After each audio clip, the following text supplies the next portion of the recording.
Welcome to Buddha Bedtime Stories. Tonight, we walk old paths, not with our feet, but with our presence. The stories you'll hear carry the wisdom of centuries, teachings that have soothed restless minds and softened anxious hearts. But first, I invite you to share something simple. Where are you listening from? And what time is it for you right now? It's beautiful to know that these teachings connect us. No matter the hour, no matter the place, these stories aren't meant to teach you what to think. They gently show you how to see, more clearly, more kindly, more freely. Let yourself sink into the stillness now. One breath, one moment, one story at a time. Let me begin by gently telling you tonight's first story. At the edge of a quiet village stood a grove of bamboo. Tall, slender, green like fresh thought. Children played between the stalks. Lovers carved initials in their husks. The wind passed through them like a flute, and they bent, bowed, never snapped. Even in the worst monsoons, when roofs were torn and trees cracked in two, the bamboo always remained, not by resisting, but by yielding. The villagers took comfort in them, the way they swayed without fear, the way they seemed to whisper, "It is okay to move with what comes." One year, a powerful storm swept through the valley, the kind that arrives with no warning, just a sudden hush, then a roar like sky breaking. Palm trees were flung sideways. The great banyan lost a limb, crops flattened, roofs lifted like paper, and yet, in the morning light, the bamboo still stood, drenched, bent, but alive. An old monk named Tenzin watched from his hut on the hill. After the storm passed, he gathered his students and led them to the grove. He said nothing at first, just stood beside the bamboo. One student broke the silence. "Master, how did these survive?" Tenzin smiled. "The bamboo," he said, "has no pride in its strength, only trust in its roots and the wisdom to bend." Another student frowned. "But isn't bending the same as giving in?" Tenzin tapped one stalk gently with his hand. "Does this feel weak to you?" The bamboo swayed slightly, not from impact, just from being what it is. "No," he continued, "bending is not defeat. It is relationship. To wind, to time, to life, to understand that resisting everything is how things break." The students were quiet. Tenzin knelt beside one stalk, pressed his hand to the wet earth. "There is a lesson here," he said softly. "The strong oak is proud until lightning splits it. The mountain stands tall until earthquake shakes it. But the bamboo, it lives by letting go of control. It knows the storm will not ask permission, so it dances instead of breaking." Later that week, a young woman in the village fell ill. Severe, sudden. The doctor said it would be weeks before she could walk again. She was bitter, frustrated. Tenzin visited her, sat beside her without judgment. And after a long silence, he said, "You're in a storm now. You cannot control the wind, but you can soften. Not give up, just give in. To healing, to stillness, to time." She cried, and in that surrender, healing began. Months passed, the village rebuilt. The trees grew back slowly, but the bamboo never changed much. It didn't need to, because it had already learned what others forgot, that survival is not always about standing firm. Sometimes It's about moving with grace. There is a line in a Zen poem, "Be like bamboo, deep-rooted, open-jointed, hollow-hearted. What bends does not break, what yields is not weak, and what allows itself to sway teaches us what it means to stay." It moved like time dash dash, patient, steady, clear. She had come to the water for answers, not about rituals, not about chanting, but about something deeper. Who am I? She had read sutras, memorized verses, and bowed each morning, but still, a knot remained in her chest. The old teacher, sensing her restlessness, came to sit beside her. They watched the water in silence for a while. Then he pointed to a single droplet clinging to a leaf above the current. It trembled. Round, whole, complete. "Is that a drop of water?" the master asked. She nodded. "Yes," he smiled. Then a breeze blew. The droplet fell and joined the river below. The master turned again. "Now tell me, where is the drop?" This is the story of non-self, of how the self we cling to is like a drop, never separate, never alone. Commentary. We walk through life asking, who am I? What is me? Where do I go when I die? But these questions are like trying to bottle the river. The tighter you grip, the more it slips through your fingers. The Buddha taught that what we call a self is not fixed. No eternal soul, no unchanging core, only process, only flow, body, sensation, perception, mental formations, consciousness. These 5 aggregates arise and pass like waves. There is no boat, only current. The novice sat with this for many days.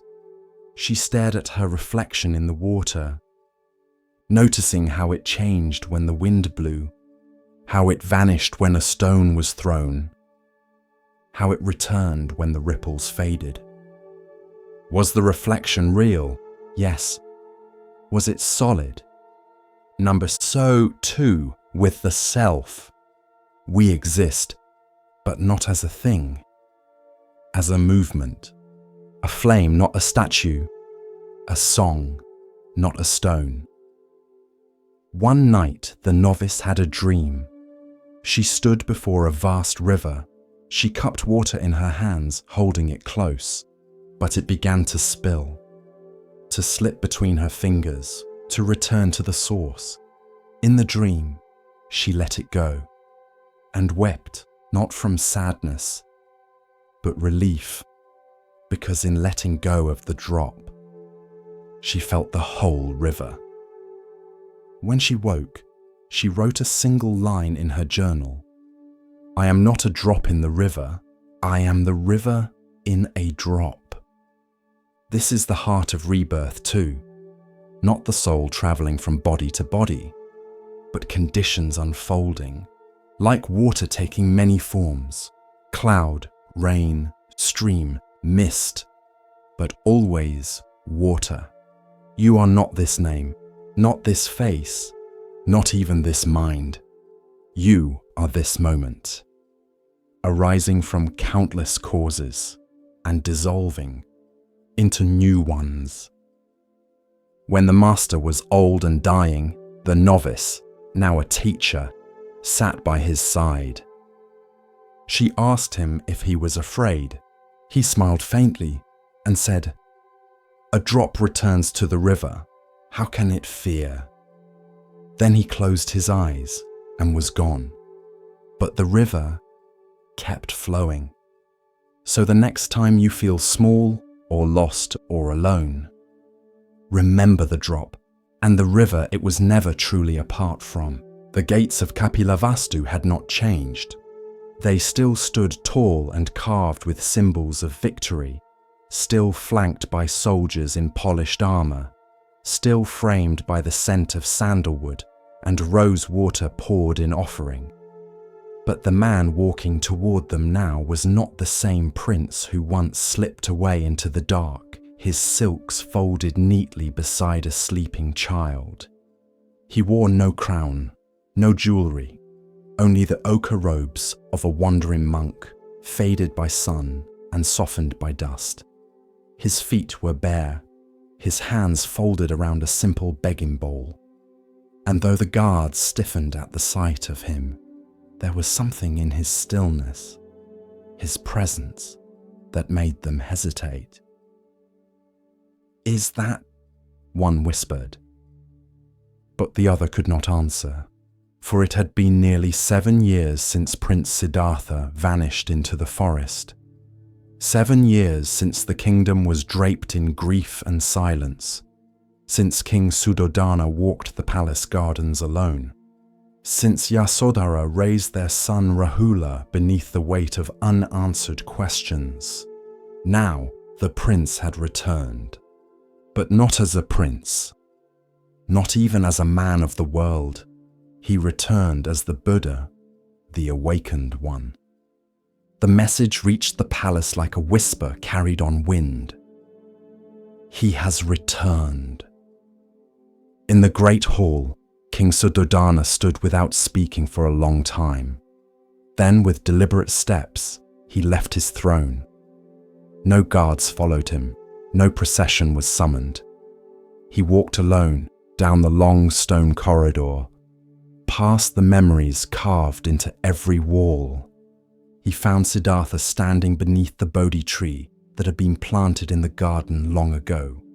It was not the Bodhi tree, but it cast the same kind of peace, broad shade, dappled light, and the hush of old leaves.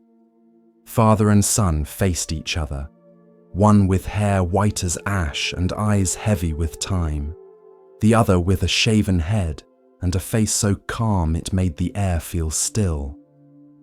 "You left without a word," the king said at last, his voice steady but thick. "I had no words," the Buddha replied, "only the question. And now you return with answers. I return with understanding. Not to rule, but to teach. Not to reclaim, but to share." The king looked at him long and deeply, as if trying to trace the child he once cradled, the young man who rode out in golden chariots, the son who vanished like a dream before dawn. At last, the king nodded. "Then let your mother see you, and let the boy." Yasodhara did not run to meet him. She did not cry. She did not fall to her knees. She stood in the doorway of the inner chamber, her sari plain, her hair pulled back, her face worn not with age, but with waiting. "I knew," she said quietly. "I knew you had not died." The Buddha lowered his gaze. "I died to what I was," he said, "so that I could be born to what is." "And us?" she asked. "What are we now?" He stepped closer but did not reach out. The rules of a renunciant were clear. No touch, no home, no possession, and yet his eyes held something that made her breath catch.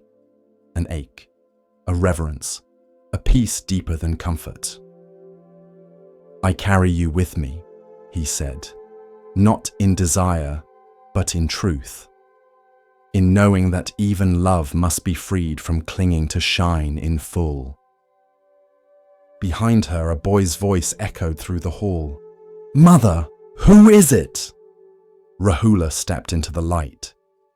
He was 7, just tall enough to look up with question, just old enough to sense what was unspoken.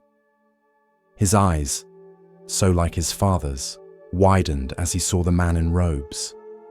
He looked at his mother, then back at the man. "Is this?" Yasodhara nodded slowly. "This is your father." The boy approached carefully, drawn not by familiarity but by gravity.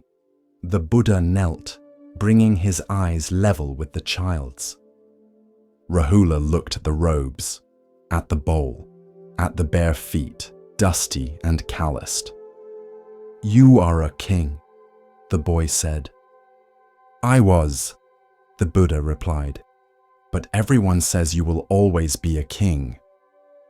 I have chosen another path." "Why?" The Buddha did not speak right away. Instead, he looked at Rahula, not with the eyes of a father returning, but with the gaze of one who sees the seeds of suffering in even the smallest questions. "To be a king is to protect borders," he said. "But the greatest kingdom is not land, it is the mind. I left to master that realm, and to help others do the same."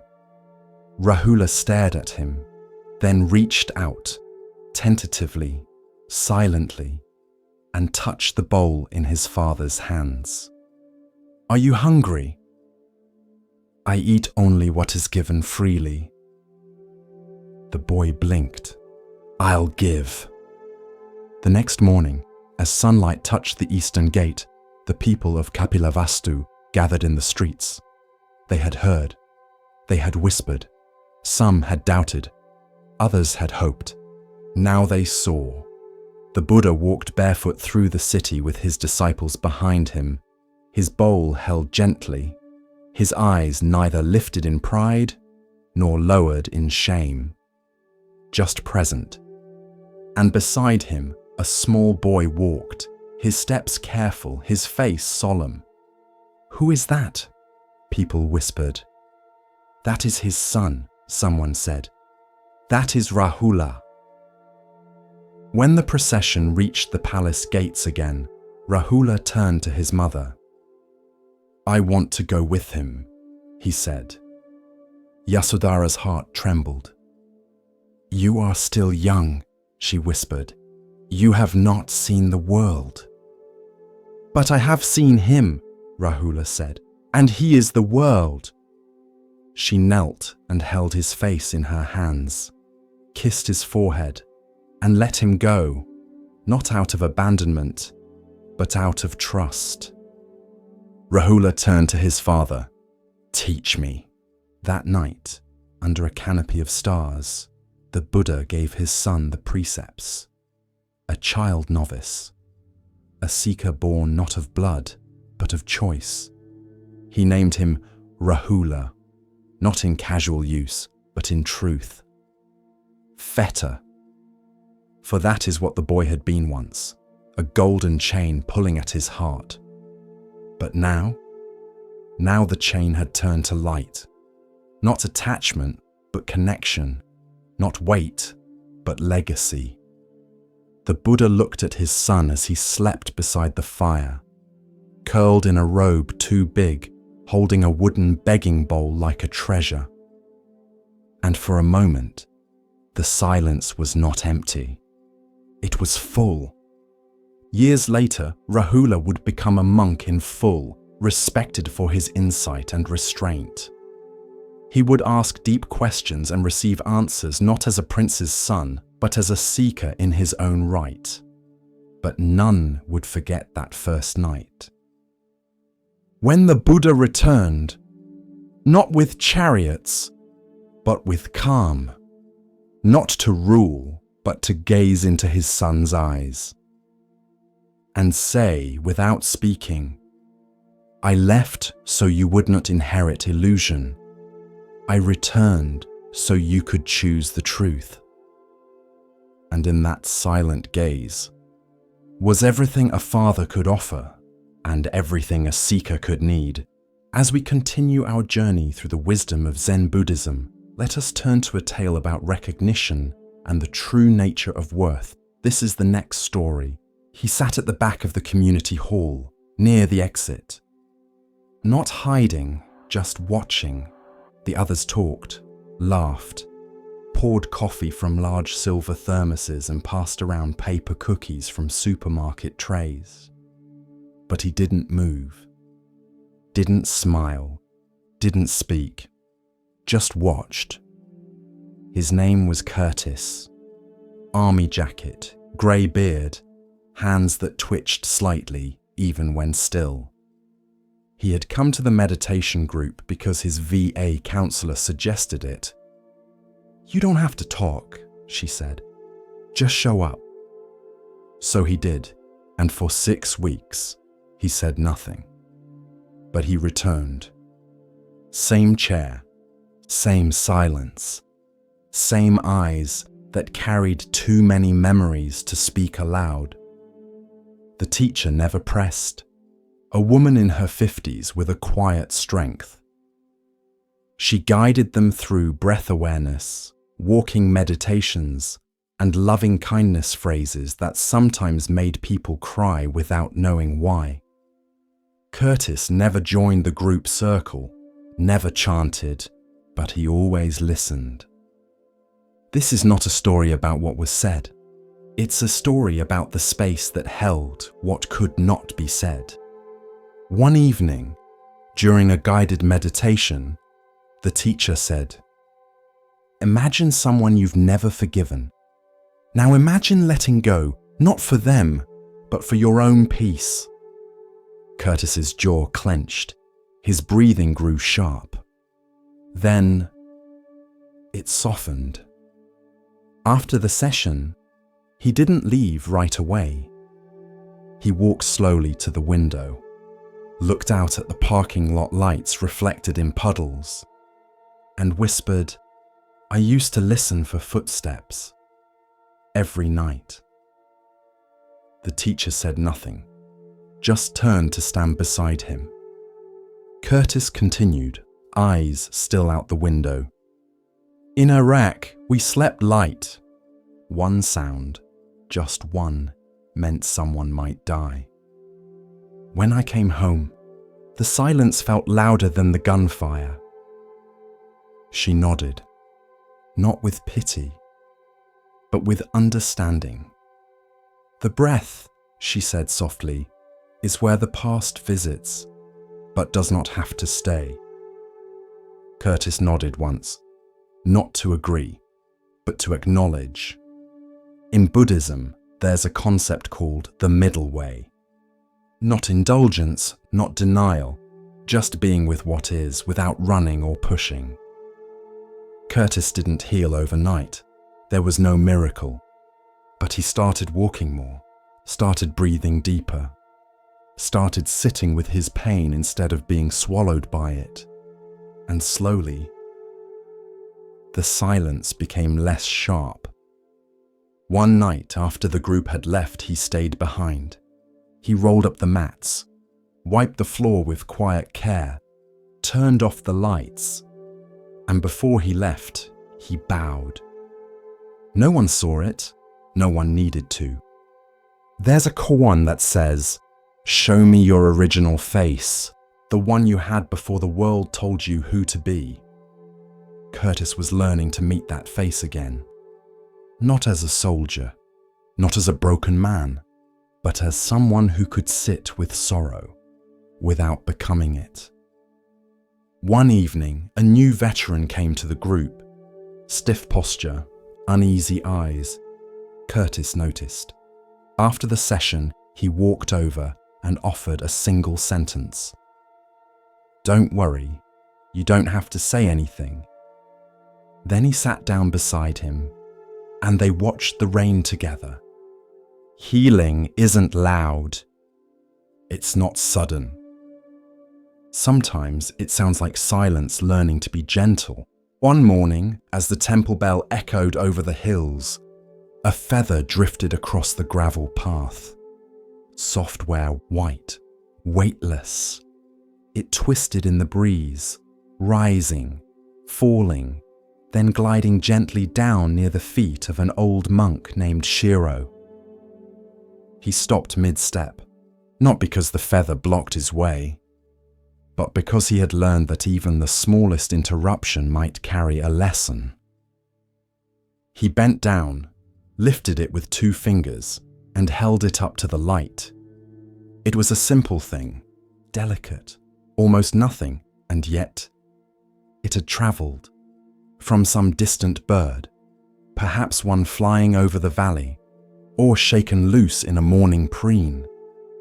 It had no wings, no voice, no will, yet here it was, resting, present, carried. That day during tea, Shiro spoke to the novices. He placed the feather on the center of the table. "Is this free?" he asked. The youngest tilted his head. "It floats on the wind, so—" "Yes?" Another frowned. "But it goes wherever the wind takes it. That's not freedom, it's powerlessness." A third sipped her tea and said nothing. Shiro smiled. "All three of you are correct," he said, "depending on how you define freedom." He continued, "Most people think freedom means control, to choose, to decide, to resist what moves us." He looked out the open window. "But the feather has no resistance, no plan, and yet it dances." The novices leaned in. He pointed toward the sky. "If the wind blew north, it went north. If the wind changed, so did the feather. But never once did it say, 'I failed.'" There was a pause. One novice finally asked, "Then what is the lesson, Master?" Shiro replied softly, "There are times to steer and times to yield." He picked up the feather again. True freedom is not always in direction, but in the way we ride the currents. Later that week, the temple cat fell ill. The novices fretted. One cried. Another tried to feed it broth. But Shiro simply sat beside it. He offered no solutions, no prayers, only presence. When the cat passed, Shiro gathered the novices. He did not speak of death, only of the wind. "You cannot hold the wind in your hands," he said, "but you can feel its path against your face." He paused. "And when it carries something away, you do not curse the air. You bow to its rhythm." The novices returned to their chores, softer now, quieter, less frantic in their attempts to fix what could not be fixed. One afternoon, as a storm gathered, a gust swept through the open courtyard. A lone feather rose from the steps, twirled, and vanished over the garden wall. Shiro saw it, smiled. He whispered, "Carried, yet free." There's a saying in Chan Buddhism: "The bird leaves no tracks in the sky. The wind leaves no footprints in the grass." The feather, like the mind, is most graceful when it stops fighting where it's going. A monk walked along a dusty trail, his robe fluttering slightly with each step. The morning air was clear, the sun warm but soft. A few birds called lazily from the treetops, but the monk's brow was furrowed. He had been sent to deliver a letter to a nearby monastery, and he was late. He had misread the schedule, taken the wrong turn, and now walked quickly, heart agitated beneath his robe. Each step struck the earth too hard. Each breath was shallow. His mind raced ahead. Will they think me careless? How could I have made such a mistake? I should have left earlier. What kind of monk forgets the path? Then he heard a voice behind him. Excuse me, Sir Monk. He turned to see a young boy, no older than 10, running up the path barefoot. He held something cupped in his palms. The monk paused. Yes? The boy stopped, panting, and held out his hands. Inside them sat a small, round pebble, no bigger than a thumbprint. "It's beautiful, isn't it?" the boy said. The monk looked down. It was smooth, flecked with tiny bits of crystal, glinting gently in the light. "I found it near the stream," the boy said. "It looked lonely. I thought maybe someone should notice." The monk smiled politely. "That's kind of you." He began to turn away, but the boy looked up at him and said something that stopped him mid-step. "Did you see any of the flowers you passed today?" The monk blinked. "What?" The boy tilted his head. "You've walked almost a mile. The path is full of little blue flowers. But your robe is dusty and your eyes are tight. You didn't see any of them, did you?" The monk looked down at the pebble again. Then slowly, he sat on a flat rock at the side of the path. The boy grinned and plopped down beside him, offering the pebble again. And the monk, still holding the unopened letter, took it gently in his hand. This is the story of mindfulness in ordinary things. Commentary. In Zen, we often speak of awakening as though it is some great flash of light or a sudden shift in consciousness.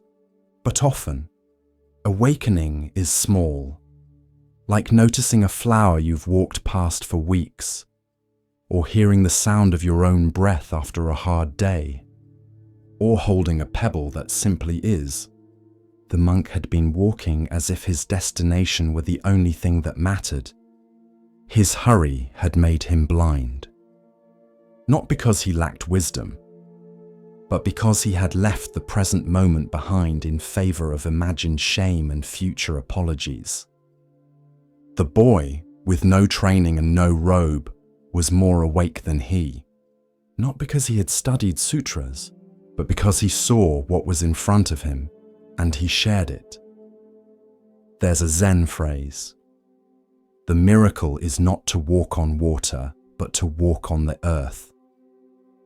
The monk delivered the letter later that day, but he took a different path back, slower, softer. He paused to notice the flowers the boy had spoken of, tiny blossoms with indigo petals, scattered like spilled paint across the roadside. He bowed to them, then reached into his robe and touched the small pebble still in his sleeve. After that, he kept it on the windowsill beside his mat, not as a relic, but as a reminder that awareness begins not with enlightenment, but with noticing what's already here. We spend our lives waiting for bigger signs, bigger truths, more impressive moments. But the sacred is everywhere, in the weight of a spoon, the hush of dusk, the rhythm of footsteps, the coolness of a cup before tea is poured. The boy in the story grew up. He never became a monk. But he taught his children to pause, to touch the bark of trees, to look into puddles after rain, to name the colors of the sky at sunset. And his children did the same. Sometimes the greatest teachers do not stand at the front of a hall. They kneel by a stream and lift a stone, so let the pebble teach you. Let it slow you down. Let it whisper, "This moment matters too." As we move deeper into the quiet teachings of Zen, we come to a story about seeing clearly and understanding true value. Listen carefully to the next story. The young monk spoke with confidence. He had studied for years. He had memorized the sutras, debated the Dharma, written essays on emptiness and non-self. Now he stood before Master Obaku, hoping to impress him. "What is the ultimate truth of Buddhism?" he asked, bowing low. The question was polished, prepared, even reverent. But Obaku said nothing. Instead, he stepped forward and shouted, loud sudden, like thunder cracking a still lake. The monk stumbled backward, heart racing. His thoughts vanished. His pride scattered like startled birds. And for a moment, just one brief, breathless moment, his mind stopped. No questions, no answers, just space, raw and awake. That was the lesson. A shout. Not of anger, but of compassion. Not to belittle, but to break. To shatter the walls of thinking that separate seeker from truth. In the Zen tradition, this is known as katsu, a fierce cry. A single wordless eruption that pierces through the mind's constant noise. Obaku used it like a blade, not to wound, but to cut away illusion, to jolt the student out of the fog of thought. Because sometimes, you don't need more understanding. You need a wake-up call. Think of a dream. You're walking through it, believing it, responding to it. Then someone shouts your name. You jolt awake and realize none of it was real. Obaku's shout was like that, not a teaching, a waking. Years later, the monk returned. He bowed before Obaku and said, "I finally understand why you shouted." Obaku smiled and said, "Then forget that I ever did." Because even the memory of awakening can become another concept, another prison. Zen cuts not just through delusion, but through the attachment to insight itself. Obaku was a teacher of few words, but when he spoke or shouted, he struck deep. Once another student asked him, "What is the path to liberation?" Obaku raised his fist. The student said nothing, then bowed. Because in that moment he understood. The path was this. Not words about liberation, but the raw, silent, direct presence of the fist before him. Western minds often recoil from this. We're trained to expect kindness to be soft, truth to be calm, teachers to be gentle. But in Zen, compassion doesn't always whisper. Sometimes it roars, because the cage of the thinking mind is strong, and it takes a powerful noise to break it. Obaku's shout was not personal, it was not performance.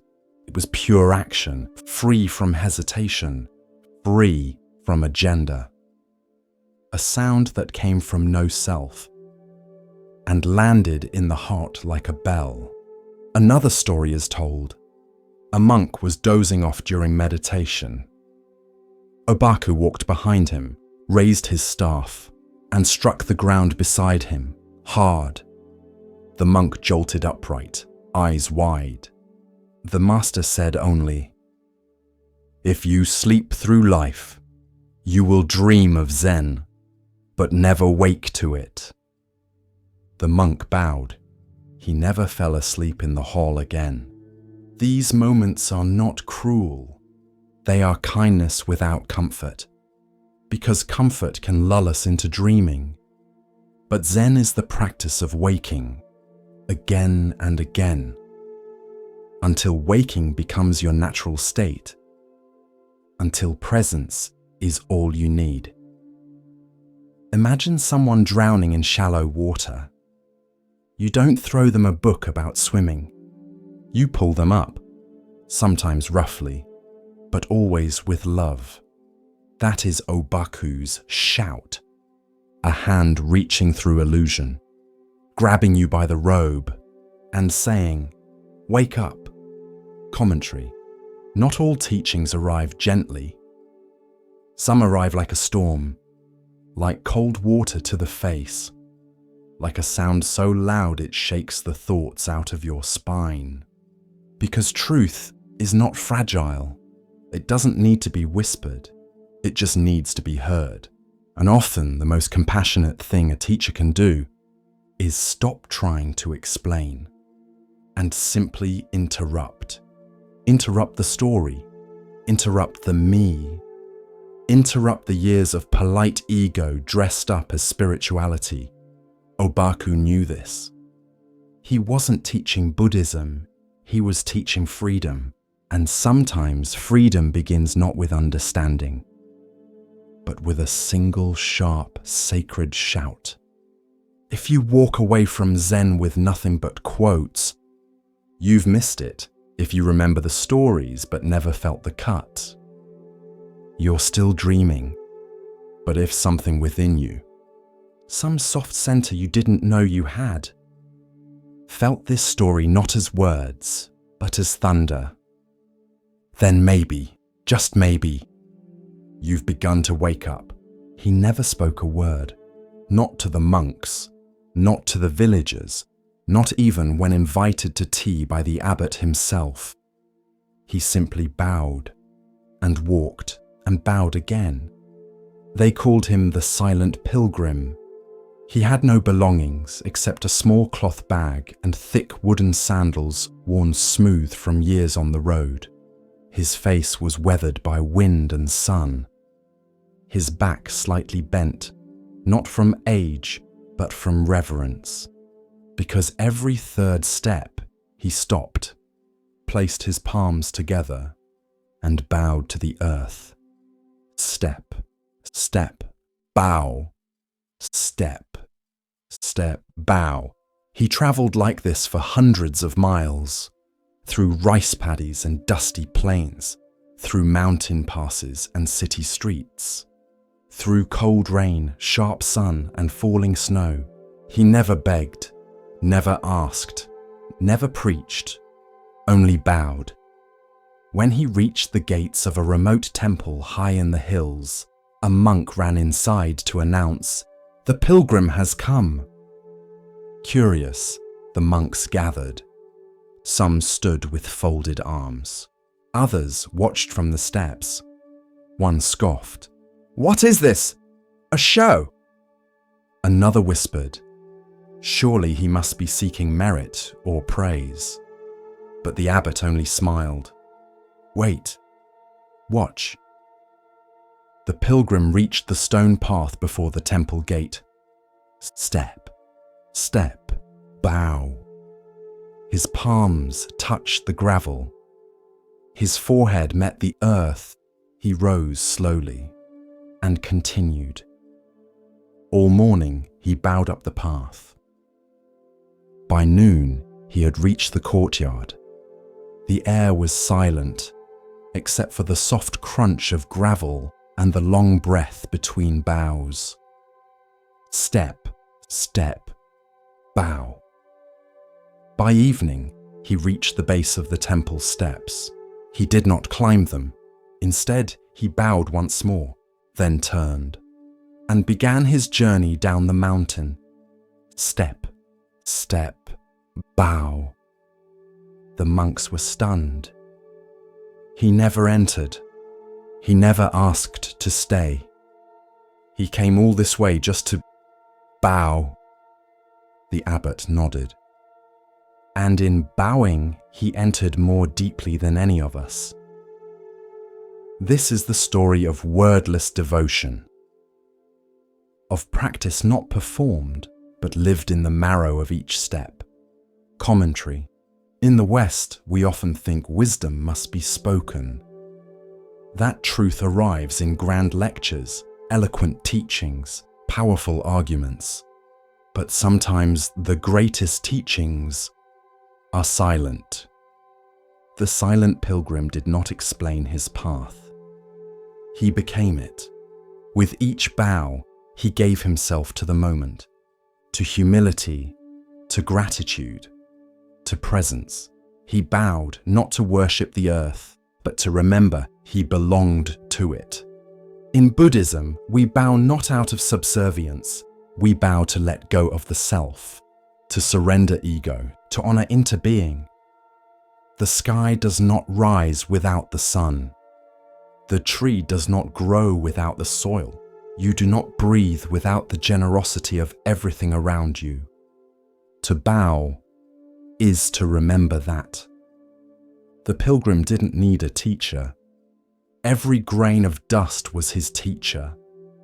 Every blister, his scripture. Every bough, a verse in the sutra of the path.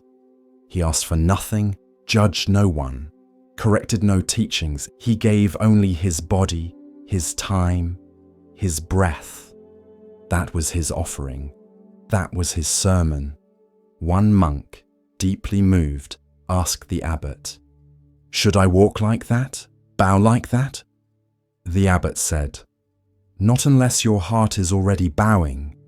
It's not about copying the form. It's about sincerity. Some bow with their bodies and judge with their minds. Others bow with their actions and remain upright inside. But true bowing begins within. It is a quiet crumbling of pride, a surrender of the need to be seen, a softening into the now." There is a Zen phrase, "The great way is not difficult for those who have no preferences." The silent pilgrim had no preference for praise or obscurity, for arrival or delay. His goal was not the temple. His goal was the bow itself. Step, step, bow. Again and again, until there was no one left doing it. Only the gesture, only the giving, only the way. Wherever you are, whoever you are, you can bow too, not just with your body, but with how you listen, with how you wait, how you serve, how you show up for the dust on the floor or the silence in a friend's eyes. To bow is to soften, to slow, to remember what matters, and sometimes to say everything without a single word. The monk sat alone in the temple courtyard. The wind moved gently through the pines, stirring fallen needles on the stone path. A bell rang in the distance, soft, fading, until the silence returned like a breath held still. It was here, beneath a slanted wooden roof and beside a moss-covered wall, that the question first came. What is the sound of one hand clapping? It was not a riddle, not meant to be solved like a puzzle. It was a koan, spoken not to explain truth, but to unseat the mind that demands explanation. The student who received it was young. His name is not remembered, not because he was unworthy, but because names cling to form, and this teaching pointed beyond. He bowed low to the old master who had given it to him. "Sensei," he said quietly, "I will meditate on it." The master nodded but said no more, and the student went out into the world, not to escape, but to listen more deeply. At first he tried to reason. He sat in the zendo, legs crossed, breath measured, mind tight. He clapped with one hand against the wall. He slapped his thigh. He waved his palm in the air. None of it answered the question. Frustration crept in. "This is foolish," he muttered. But the question remained, not like a stone blocking a path, but like a wind behind him that would not stop. What is the sound of one hand clapping? He spoke to other monks. One said, "It is silence." Another said, "It is the absence of duality." A third just laughed and walked away. The student grew weary, but one morning, while sweeping the courtyard with a worn broom, he stopped. The breeze brushed against his robe. The crow called out from the roof beam, and something softened. He had been trying to answer the question, but the koan was not asking for words. It was asking him to see. Long ago, during the Tang dynasty in China, a great Zen master named Hakuju taught in a small mountain temple above the rice terraces. His students came from far and wide, some nobles, some peasants, all seekers. One day, a scholar arrived, well-dressed and full of knowledge. "I have read the sutras," he said, bowing. "I have studied philosophy. Now I wish to understand Zen." Hakuju nodded once and poured him tea. The cup filled, then overflowed. The scholar pulled back. "Master, the cup is full." "Yes," said Hakuju, "and so are you." The scholar blinked. "How can I show you Zen?" Hakuju asked, "if your mind is already spilling over with answers?" The scholar was silent. In Zen, emptiness is not a lack, it is readiness. Not void, but space. And koans are not doors to be unlocked, but mirrors held up to the part of you that cannot be named. Back in the modern temple, the young monk was told by his master, "Take this koan with you." So he left the walls of the monastery and walked for days. He sat by rivers. He listened to windmills. He watched farmers plant rice. Hands sunk in the mud, like prayers returned to the earth. In the clatter of chopsticks. In the rustle of robes. In the space between footfalls and breath. He waited to hear it, the sound of one hand clapping. Years passed. Once, he returned to the master and said, "It must be silence." The master shook his head. Another time, he said, "It is everything." The master only smiled. "Keep listening," he said. In a village by the sea, the monk took up work as a fisherman, not to abandon the path, but to live it. He cast his net into the morning fog, watched the sky blush with daybreak, and learned the rhythm of waves as if it were a chant. One evening, a boy approached him on the beach. "Are you a monk?" the boy asked. "I was," he said. "Do you still pray?" The monk nodded. "Yes, but not with words." The boy sat beside him. They watched the tide pull back the shells and kelp and memory. After a long while, the boy whispered, "What are you listening for?" The monk smiled. He held up his open hand. "Nothing," he said, "and everything." Back in the temple, the master grew old. He no longer walked the garden path alone. Students brought him water, prepared his meals, folded his robes. One day, he called for his disciple, the young monk who was no longer young. They sat together beneath the pine beams. "Do you hear it?" the master asked. The disciple nodded. There was no sound, and yet the crows, the wind, the silence itself, all echoed a truth beyond sound and silence. The master reached out and gently placed his palm against the disciple's chest.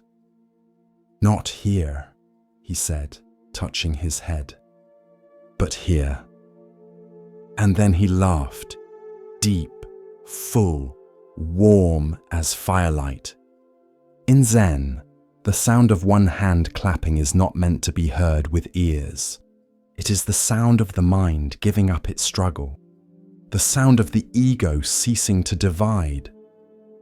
It is not a trick, it is an invitation to let go of the need to name, to release the grip that separates this from that, self from other, sound from silence.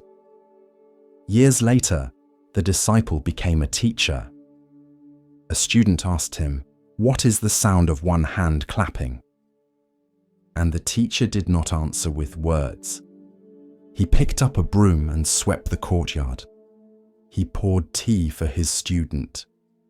He sat, he waited.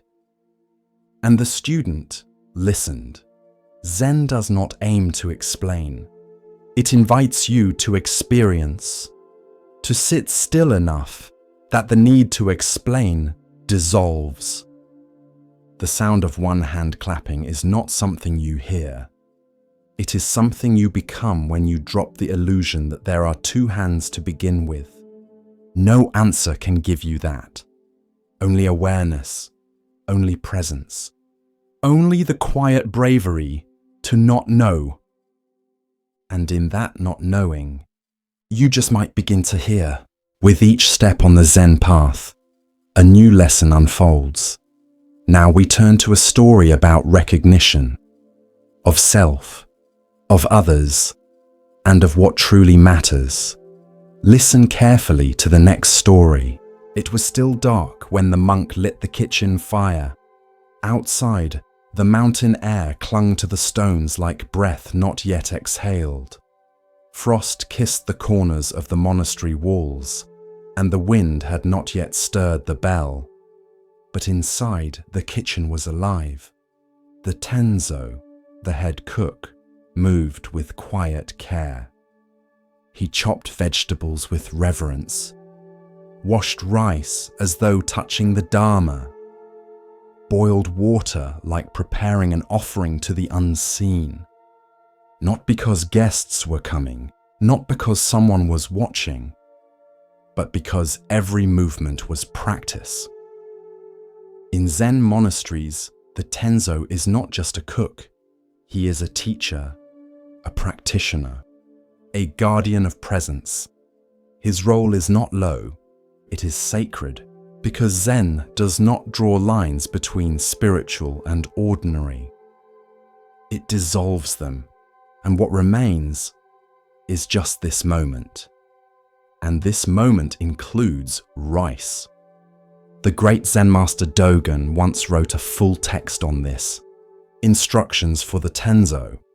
He said, "Do not treat cooking lightly. When you cook rice, wash your mind. When you slice roots, cut away delusion." He had learned this lesson young. When Dogen first arrived in China seeking true Dharma, he met an elderly Tenzo in a seaside monastery. The man was in his 60s, sun-worn, with sleeves rolled and hands deep in soaking beans. Dogen bowed respectfully. "Venerable one," he said, "why do you, at your age and rank, work in the kitchen?" The old monk looked up and said, "If not me, then who? And if not now, then when?" Dogen offered to help. The Tenzo smiled. "Thank you," he said, "but this is my practice." Later that day, Dogen saw the same monk drying mushrooms in the sun. He asked, "Why not do this tomorrow? The sun will rise again." The Tenzo simply said, "I do not wait for tomorrow's sun. My life is today." And in that moment, Dogen understood something deeper than scripture. That enlightenment is not found apart from daily life, but within it, in the steam rising from a pot, in the rhythm of chopping, in the patience of stirring porridge without haste. Years later, as a master, Dogen taught his students, when you cook, just cook. Don't think, I am cooking. Don't think, this is just food. Don't think, this is not meditation. Make every motion the expression of the way. In the monastery, the Tenzo bows before entering the kitchen. He arranges the knives, washes the board. He does not multitask. He does not rush. When he stirs everything. When he scrubs the pot, he scrubs the self. There is no low task, only low awareness. There is a koan that asks, "What is Buddha?" One master answered, 3 pounds of flax. Another said, "The rice cake on the shelf." Because Zen knows, the sacred hides in plain sight. Not above us, not beyond us, but within the ordinary when seen without distraction. In modern life, we resist this. We see chores as interruptions, dishes as delays, errands as obstacles to real practice. But Zen asks, what if the very thing you're avoiding is your path? What if folding laundry is a bow? What if sweeping the floor is a blessing? What if cleaning the toilet is a teaching and letting go? The Tenzo is not trying to finish cooking. He is inhabiting it, with full presence, with full breath, with no need for applause, because practice is not what we do on the cushion, it is how we live off it. Dogen wrote, "See with your ears, hear with your eyes, prepare the food with your whole body-mind." Not poetry, not metaphor, instruction to become so present that the boundaries dissolve. To listen to the rice as it boils, to feel the carrot before slicing, to bow to the ladle before lifting it, because when we fully meet a moment, there is no self left to be enlightened. Only the moment, only the rice, only the breath. Once, a student complained, "Master, I have no time for meditation. I spend all day in the kitchen." The master asked, "Do you wash the rice?" "Yes." "Do you chop the greens?" "Yes." "Then why do you call that not meditating?" Commentary. Zen dismantles the hierarchy between sacred and mundane. It reminds us, you don't need incense to wake up.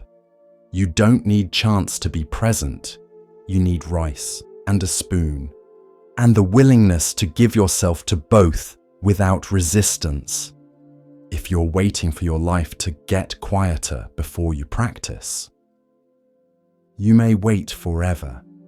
But if you meet this moment, this task, as the way itself, then even the laundry becomes a sutra. Even the shopping list becomes a mantra. Even the broom becomes your teacher. The Tenzo is not just feeding bodies, he is cooking truth. And when the pot is washed, the ladle hung, and the kitchen swept, there is nothing left to attain, because it was never somewhere else. It was always here. In the steam, in the stillness, in the rhythm of this one breath, the forest was silent. A slow dawn brushed the canopy with gold, and the earth exhaled the cool breath of night. Beneath the tall trees, a single figure sat unmoving, his presence vast, his stillness deeper than the roots below him. This was Samantabhadra, the bodhisattva of great action. Where Avalokiteshvara hears the cries of the world, Samantabhadra responds, not just with compassion, but with commitment, with vow, with doing. In Sanskrit, his name means universal worthy. He is the embodiment of enlightened action, not theoretical, but lived. In temples across East Asia, he is depicted riding a white elephant with 6 tusks, each representing one of the 6 paramitas, perfections of a bodhisattva: generosity, discipline, patience, vigor, meditation, wisdom. The elephant is steady, strong, humble. It does not race. It carries, because the path of action is not haste. It is devotion. Samantabhadra is not remembered for miracles. He is remembered for vows. In the Avatamsaka Sutra, a vision of infinite Buddhas and worlds, he stands before countless beings and declares, "I vow to honor all Buddhas, to make offerings, to confess mistakes, to rejoice in goodness, to request teaching, to stay in the world, to follow the path, to live for others, to turn the wheel of Dharma, to dedicate all merit for the awakening of all beings, 10 vast vows, 10 immeasurable currents of action. And still, he made more, because Samantabhadra's compassion does not stop at feeling, it becomes form. There's a story told in the mountains of Sichuan. A wandering monk came to a temple where the image of Samantabhadra stood tall, ornate, golden, seated atop the elephant. The monk bowed, then whispered, "Great Bodhisattva, what is your practice?" And in his mind, a voice replied, "Whatever brings benefit, I do it." The monk frowned. "But how do I know what will help?" The voice was soft. "When your mind forgets the self, every step becomes service." This is the heart of Samantabhadra, not just knowing what is good, but doing it, even when tired, even when no one sees, even when the benefit is invisible. Some bodhisattvas sit in meditation, others speak sutras. Samantabhadra cleans the floor, carries the sick, plants trees he will never see grow, because his practice is not abstract. It is bodily, it is effort, and it is choice.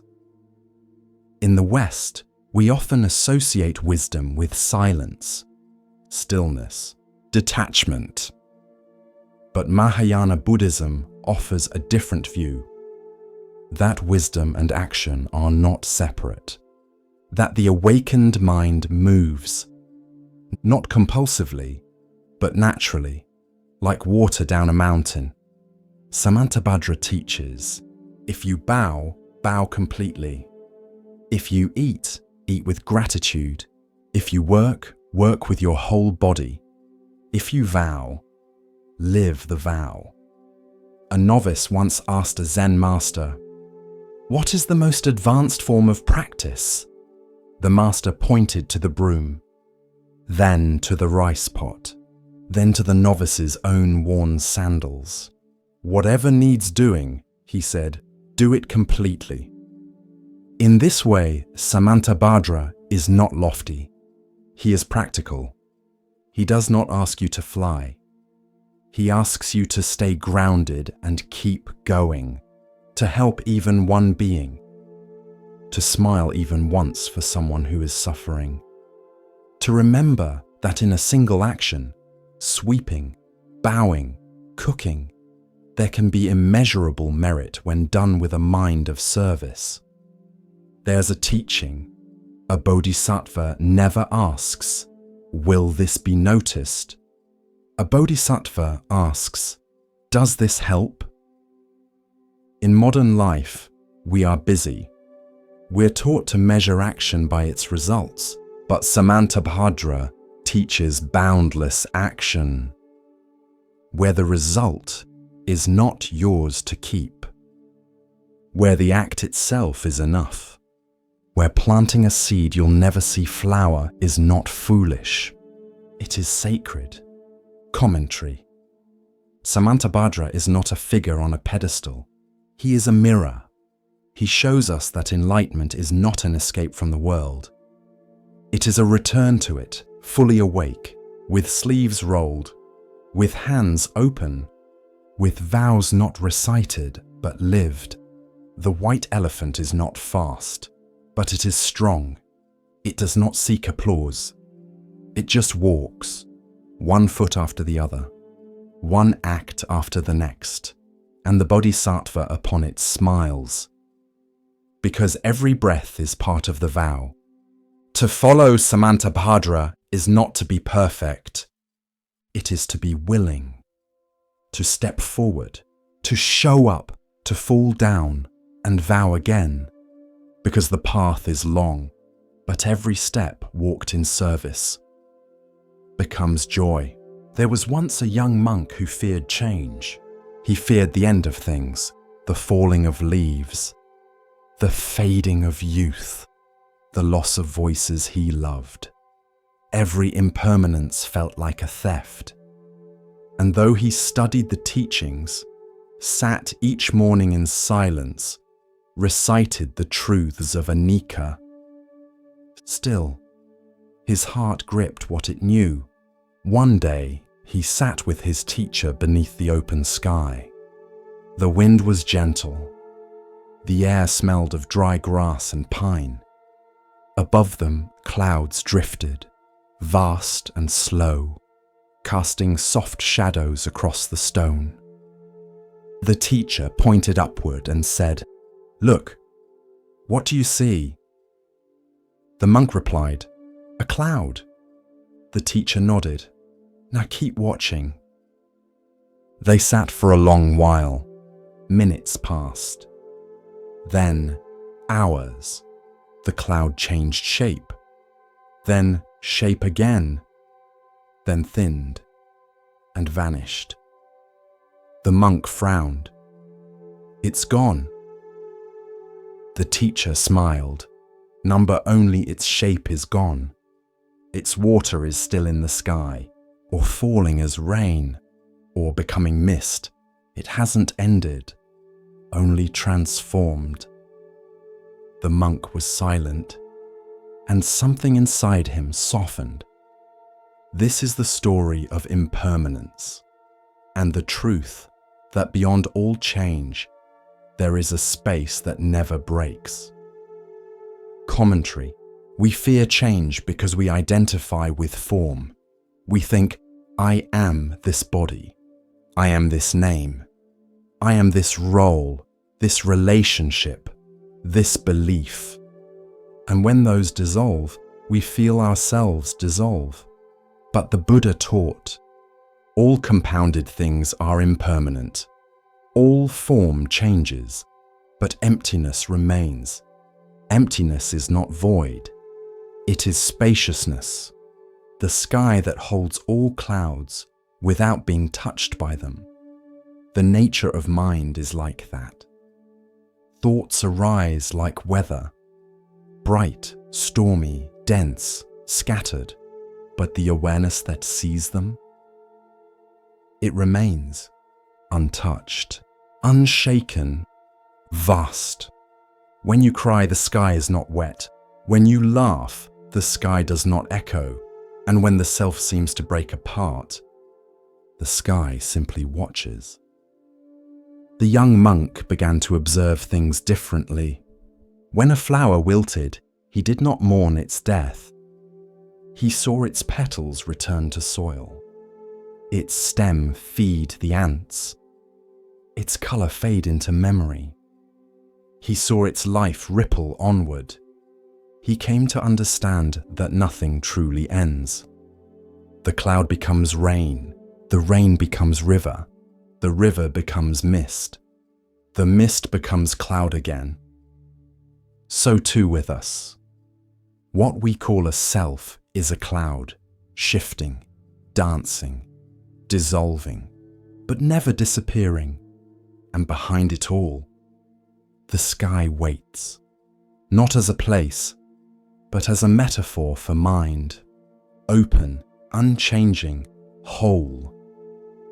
This is why the Buddha smiled when asked, "What happens after death?"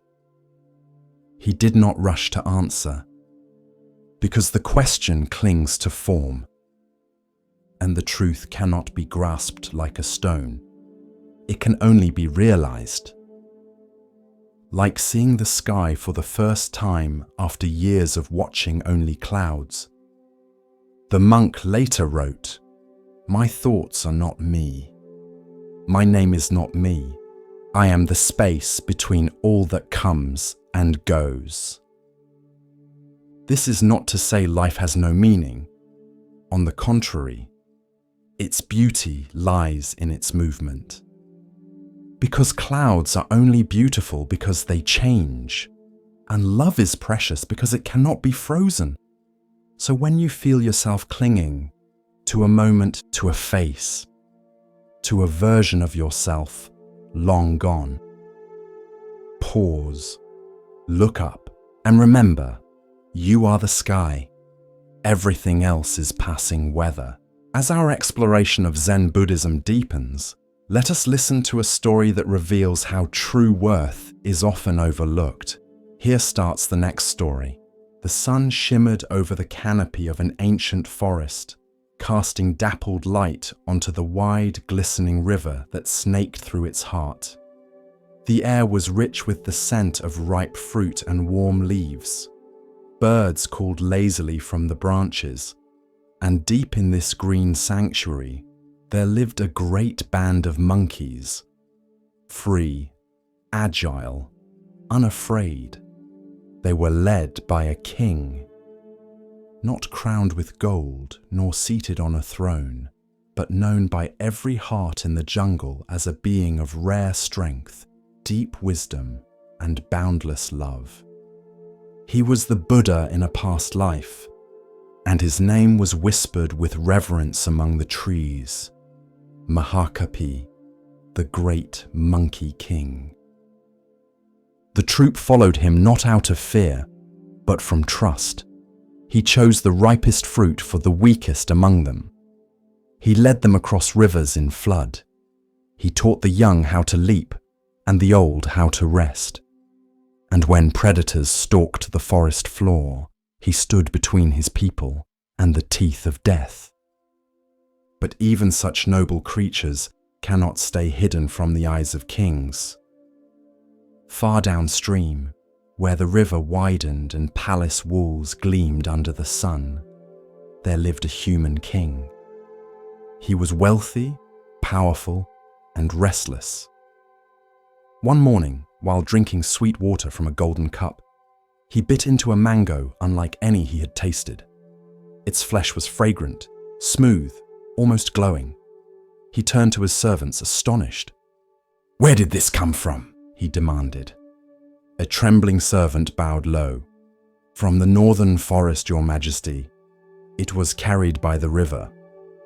The king stood. "Then that forest shall be mine." And so he rode, hundreds of soldiers at his back, their armor clinking like distant thunder. Across plains, over hills, and into the great northern woods they marched, until they reached the grove where the mango tree stood. Its branches curved wide, heavy with golden fruit. And high in its arms, the monkeys feasted. The king looked up, and his joy turned to fury. "They steal what is mine," he said. "Surround the tree. Not one escapes." His archers raised their bows. The monkeys screamed and scrambled. Some fell. Some clung to the bark, trembling. Mothers shielded their babies. The tree that had fed them now became a trap. And the monkey king, Mahakapi, watched from a distance. He saw the ring of soldiers, the drawn bows, the trembling hearts of his people, and he knew there was no way down. Unless he climbed a tall cliff beside the river. From there, he could see the mango tree, the forest, the fear. He wrapped his legs around the trunk of a strong bamboo stalk, measured the distance, and leapt. Across the sky he soared, limbs outstretched, heart steady. He reached the tree, but not the ground. His body caught a branch, and he hung there, arms extended, back arched across the gulf between safety and slaughter. A living bridge. He turned his head and called out, "Go! Cross me, now!" One by one, the monkeys scrambled onto his back. They clutched his fur, their tiny hands trembling. Some hesitated, some wept, but they crossed, from danger to safety, over the back of the king who held and held and held, until the last one was gone. In the grove below, the human king had seen everything. He watched the great monkey fly, watched him cling, watched him bear the weight of an entire nation, and now he watched him fall. The monkey king's body gave out, muscles torn, spine twisted. He collapsed at the base of the tree, breath shallow, limbs crumpled like leaves after a storm. The human king approached, silent. This was not the enemy he imagined. This was not a beast. This was something else. He knelt. The monkey king opened his eyes. "You could have run," the human king whispered. "You could have saved yourself." The monkey breathed barely. But what would a king be without his people? Tears welled in the king's eyes. He had marched to conquer, to taste fruit, to claim land. But he had found something far richer: honor, selflessness, sacrifice. He turned to his soldiers. "Tend to him," he ordered. "Treat him with care." But it was too late. The monkey king's breath slowed and then stopped. The human king built a shrine there, beneath the mango tree, not for conquest, not for glory, but for a being who had shown him what true kingship meant. And from that day on, he ruled differently. Not with fear, but with wisdom. Not with pride, but with service. He remembered the curve of that body stretched across space, the silence in which it held, the lesson it gave. Centuries later, the story would be carved into stone, painted onto temple walls, and passed from one mouth to another like a sacred fruit. Children would ask, "Is it true? Did a monkey really give his life?" And the elders would smile. "Yes," they'd say, "and in doing so, he taught the world how to live." Because sacrifice is not weakness. It is strength in its purest form. And a leader is not the one who commands the most, but the one willing to give the most, even his life, for those who trust him, for the good of all. There was once a monastery nestled in the cliffs above a wide, mist-covered valley. Travelers came from all over the land, seeking wisdom from the old abbot who lived at its heart. But no one ever entered without first passing through the gate of questions. It was a tall wooden door, weathered by time, bound in iron, and it never seemed to open, no matter how many times pilgrims knocked. Instead, beside the gate stood a young monk with a calm face and a single instruction. "If you wish to pass, you must answer, 'What keeps you from entering?'" Some said, "My sins." Others said, "I'm not ready." One said, "I'm too angry." Another said, "I'm still seeking." To each answer, the monk bowed and said, "Return when you are not." And so the pilgrims would leave, some frustrated, some weeping, some silent. One day, a weathered traveler approached. She was older than most. Her robes were plain, her eyes clear. She stood before the gate and read the words carved above, "Liberation is here." Then she looked at the gate and realized there was no lock, no bolt, no bar, just a handle. She turned it. The door opened, and she walked through. The monk beside the gate only smiled, because the lesson had never been in the answer. It had been in the assumption. This is the story of liberation, not as something earned, but as something already available, once illusion falls away. Commentary. Most of us believe the door is locked, that we must be perfect first, clean first, worthy first, empty of anger or sadness or self-doubt. But the Dharma does not wait for your perfection. It waits for your presence. The Buddha did not say, "You must transcend before you begin." He said, "See clearly." And in seeing, freedom unfolds. The gate of questions was never locked, but the mind said it was, because it clings to a self-image that believes, "I am not there yet. I am not enough. I am still broken." But brokenness too is part of the path, and sometimes it is the crack that lets the light through. Liberation is not far. It is not elsewhere. It is not earned. It is the moment you stop demanding anything of the moment and simply turn the handle. The traveler who opened the gate was not special. She had simply grown tired of pretending the barrier was real. She saw the door for what it was, just a door, and walked forward.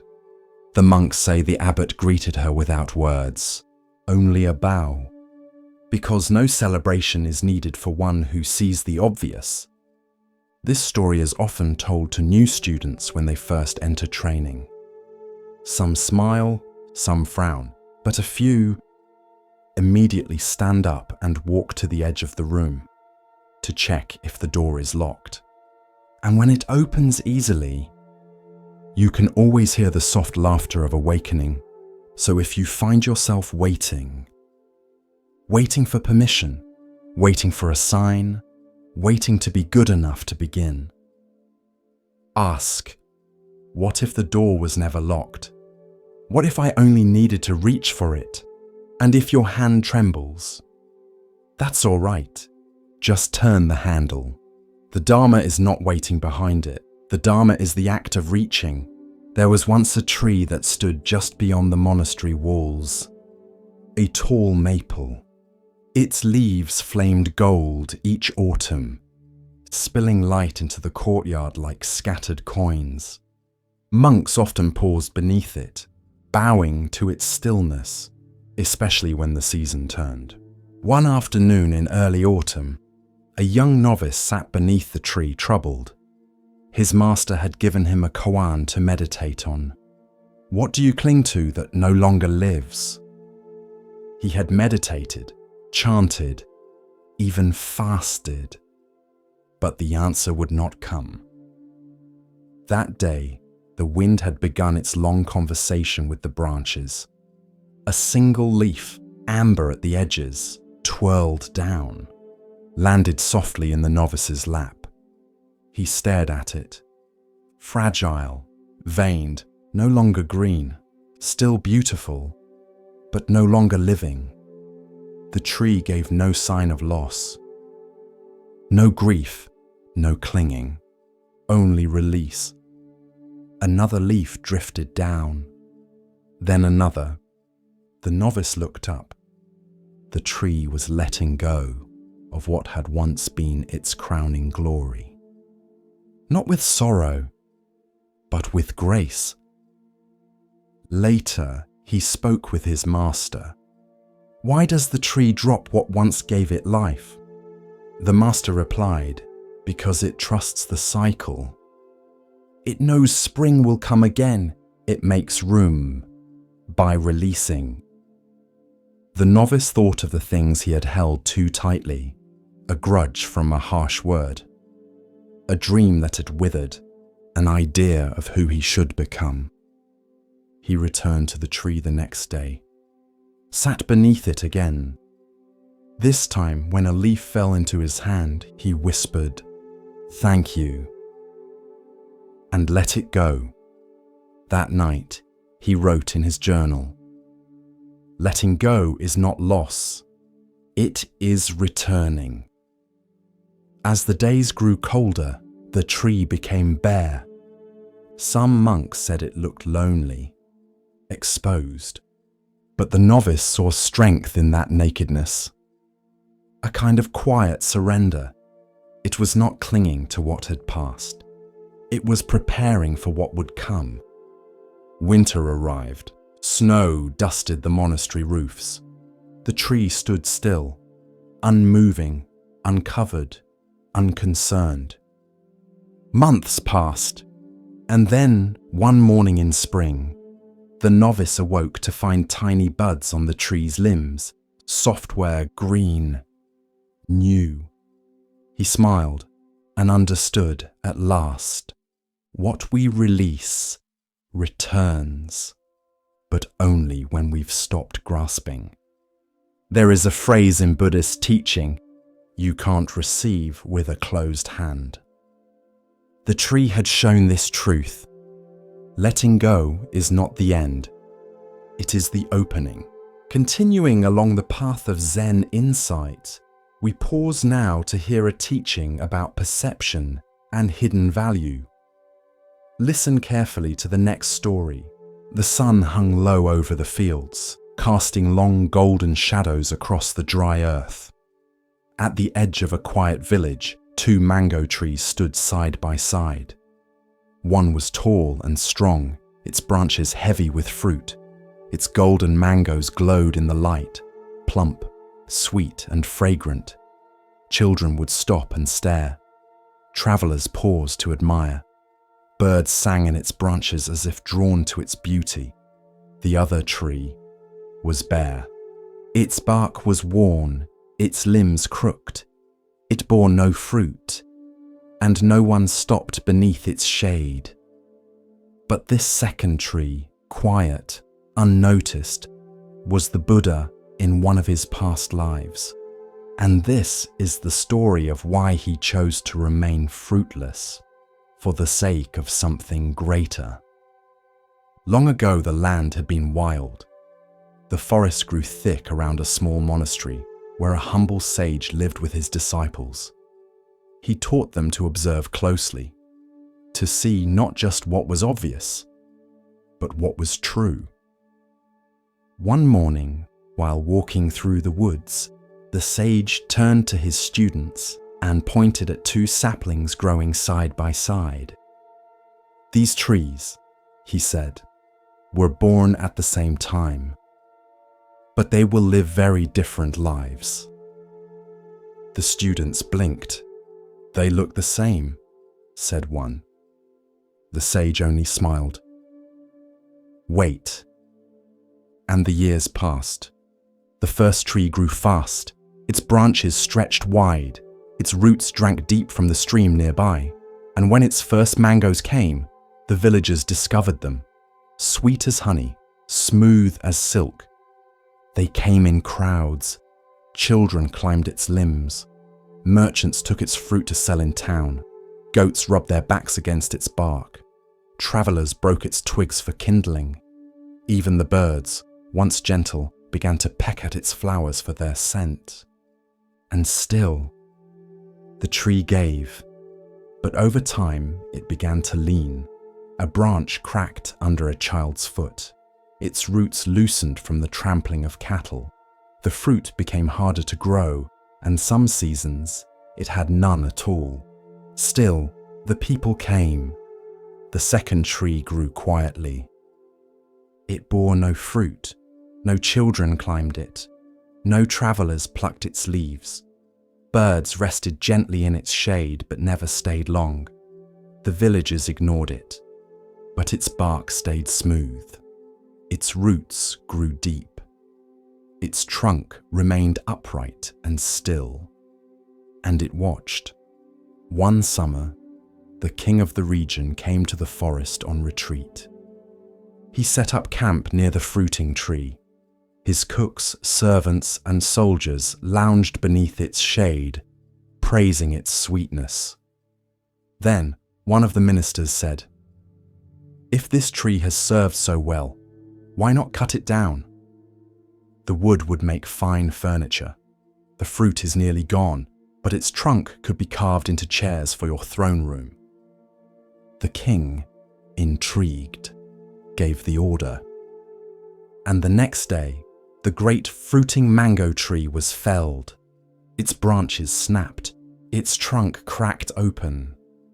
Its roots, noble and deep, were torn from the earth, and all the forest fell silent. Later that week, the king walked through the woods again and saw the second tree, bare, small, and unremarkable. "What of that one?" he asked. His minister shrugged. "No fruit, no use, not even shade. Let it be." And so it was spared. The sage, watching from a distance with his disciples, bowed slightly to the bare tree. "Do you see?" he said. "Sometimes what survives is not what shines the brightest, but what draws the least desire."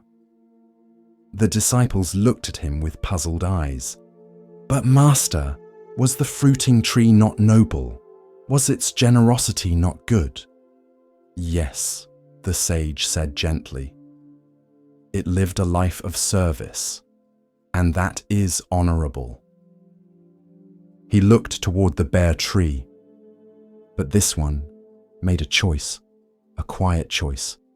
It saw what happened to its brother, and though it too could have borne fruit, it chose not to, for the sake of survival, for stillness, for watching without being consumed.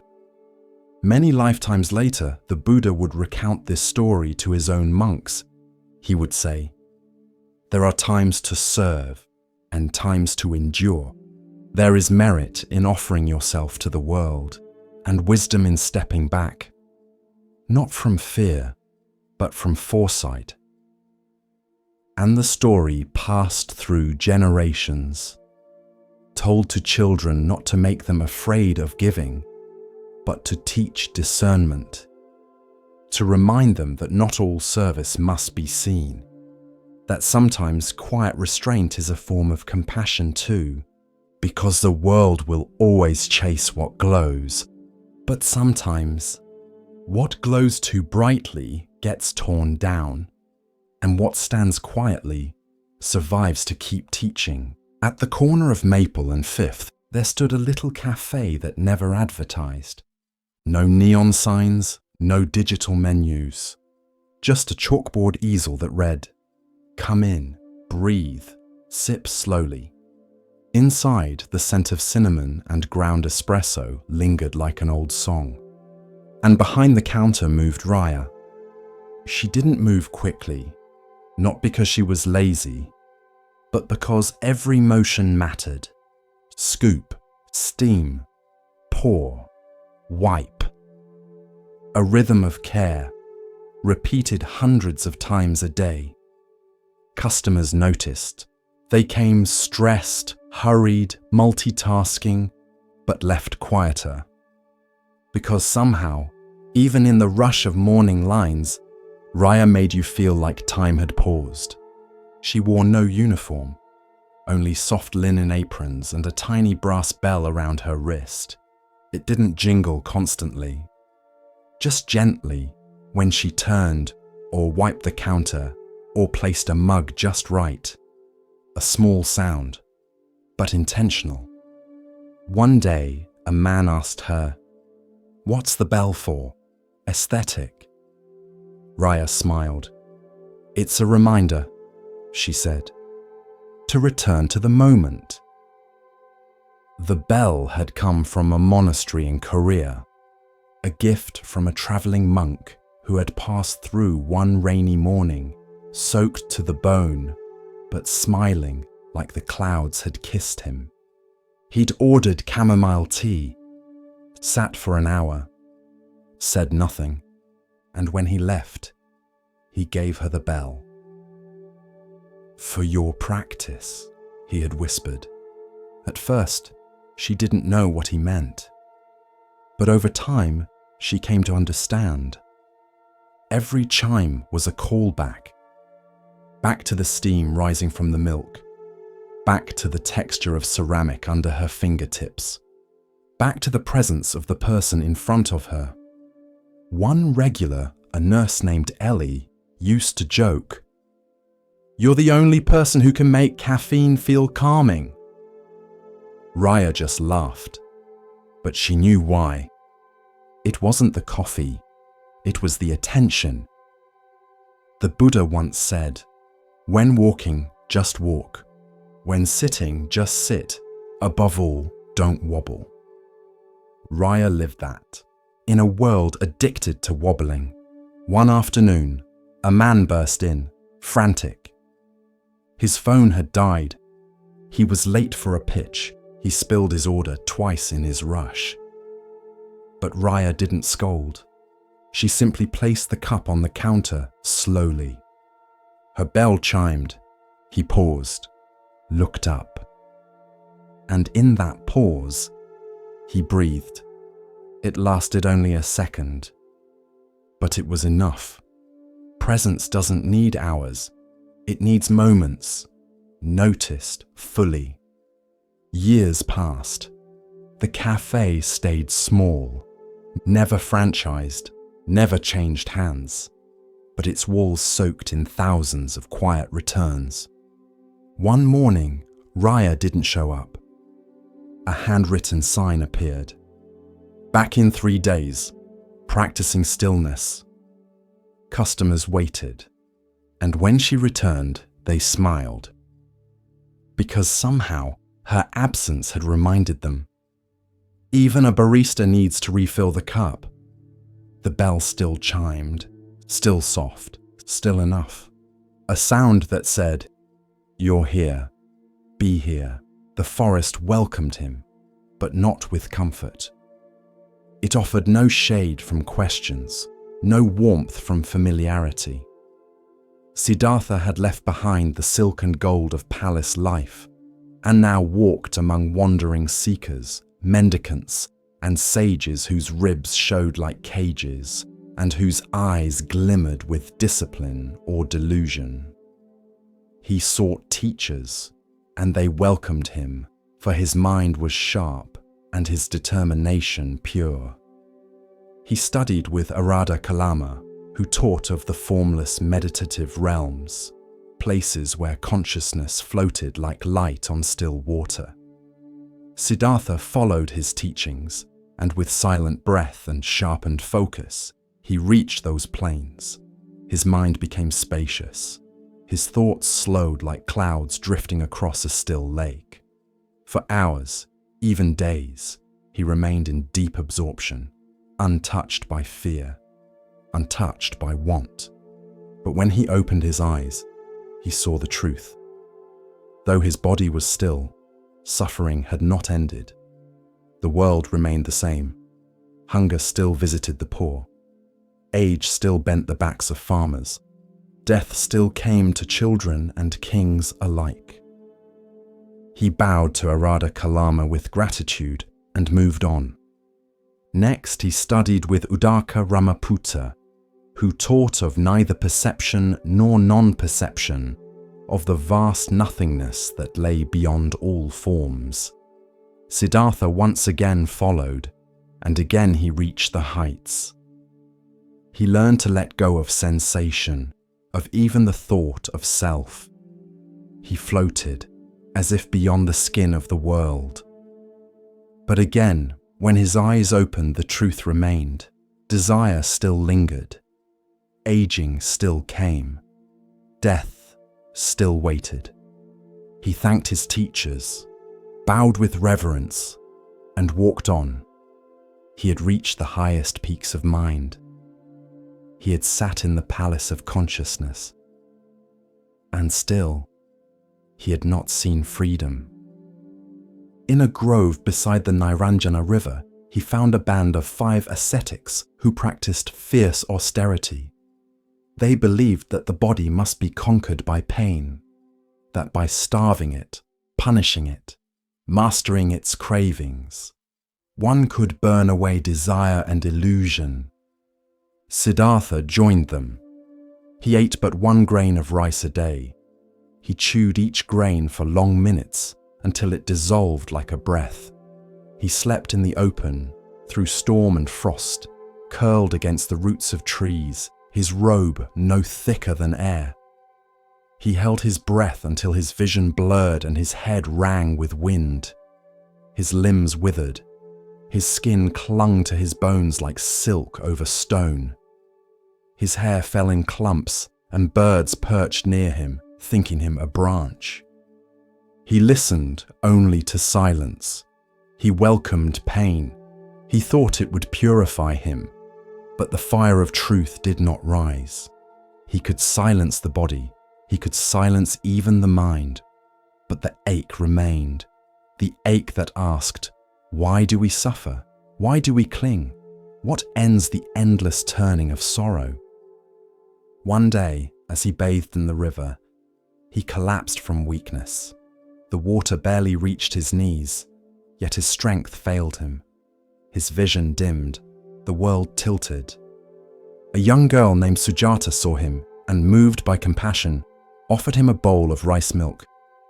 Her hands trembled as she knelt before him, unsure if he was a spirit or a dying man. The milk was warm, the grains soft. As it passed his lips, his body stirred, not with indulgence, but with remembrance. The body was not the enemy, nor was the world. In that moment, clarity dawned. This was not failure, this was insight. Neither indulgence in luxury, nor torment of the flesh had freed him. He had lived both extremes. He had walked both shores, and both had kept him bound. He would walk the middle way, not soft and yielding, nor rigid and cruel, not drowned in pleasure, nor crushed by pain, but steady, balanced, awake. He stood and walked back to the grove. The 5 ascetics saw the softness in his step, the colour in his cheeks, and they scorned him. He has abandoned the path, they whispered. He has turned back to comfort. But Siddhartha knew better. He did not argue. He did not explain. He simply bowed and walked on. At the edge of the forest stood a great fig tree whose roots plunged deep and whose branches reached like arms toward the sky. Siddhartha looked upon it and knew, here he would sit, here he would wait. He gathered dry grass for a seat. He placed his back to the tree. He crossed his legs, rested his hands in his lap, and drew a deep, even breath. He made a vow, though my skin withers, though my bones turn to dust, I will not rise from this seat until I find the end of suffering. The sun passed. The moon rose. Birds quieted. Winds stilled. And in the silence the battle began, not with sword or shield, but with doubt and memory, fear and illusion. But that was the next story. For now he sat, still, the seeker who had tasted every path, now ready to look within. The next chapter had begun. As we drift deeper into the still waters of Zen, a quiet teaching begins to rise, one that speaks of clarity and of value not always seen. Listen gently now. The next story begins. Long ago, in the shadow of the Mahabharata range, there lived a young man named Jorin. He was clever, quick-witted, strong of voice and proud of heart. But Jorin carried something deeper, an anger that lived just beneath his skin, not always cruel, but sharp, like a wind that turned cold without warning. One day, after an argument with his father, Jorin stormed out of their stone cottage and began climbing the mountain trail above their village. "I don't need anyone," he shouted at the trees. But the forest only rustled in reply. He climbed higher until the air turned thin and the path narrowed to rock and dust. At the highest ridge, he stopped and yelled into the vastness below, "I hate you!" The words bounced off stone, and to his surprise, the mountain answered, "I hate you! I hate you!" The echo rang out across the cliffs, his own voice thrown back at him. Jorin blinked. He had never heard the mountain speak before. Curious, he cupped his hands again. "You're a fool!" The echo answered, "You're a fool, a fool." Now he laughed nervously. Then, hesitantly, he tried, "I love you." And again the valley responded, "I love you. Love you." His voice returned, but changed by the silence it passed through. Jorin stood there for a long time, the cold wind tugging at his sleeves, the vastness of the world pressing in. And then he turned back down the path, but quieter than before. This is the story of karma, of how what we send out returns. Commentary. In Sanskrit, karma means action, but not just physical action. Also thought, speech, intention. Each one plants a seed. And those seeds, over time, bear fruit, not as punishment, not as reward, but as response. Like an echo. The mountain did not decide to insult Jorin. It simply returned what was given. This is the truth of karma.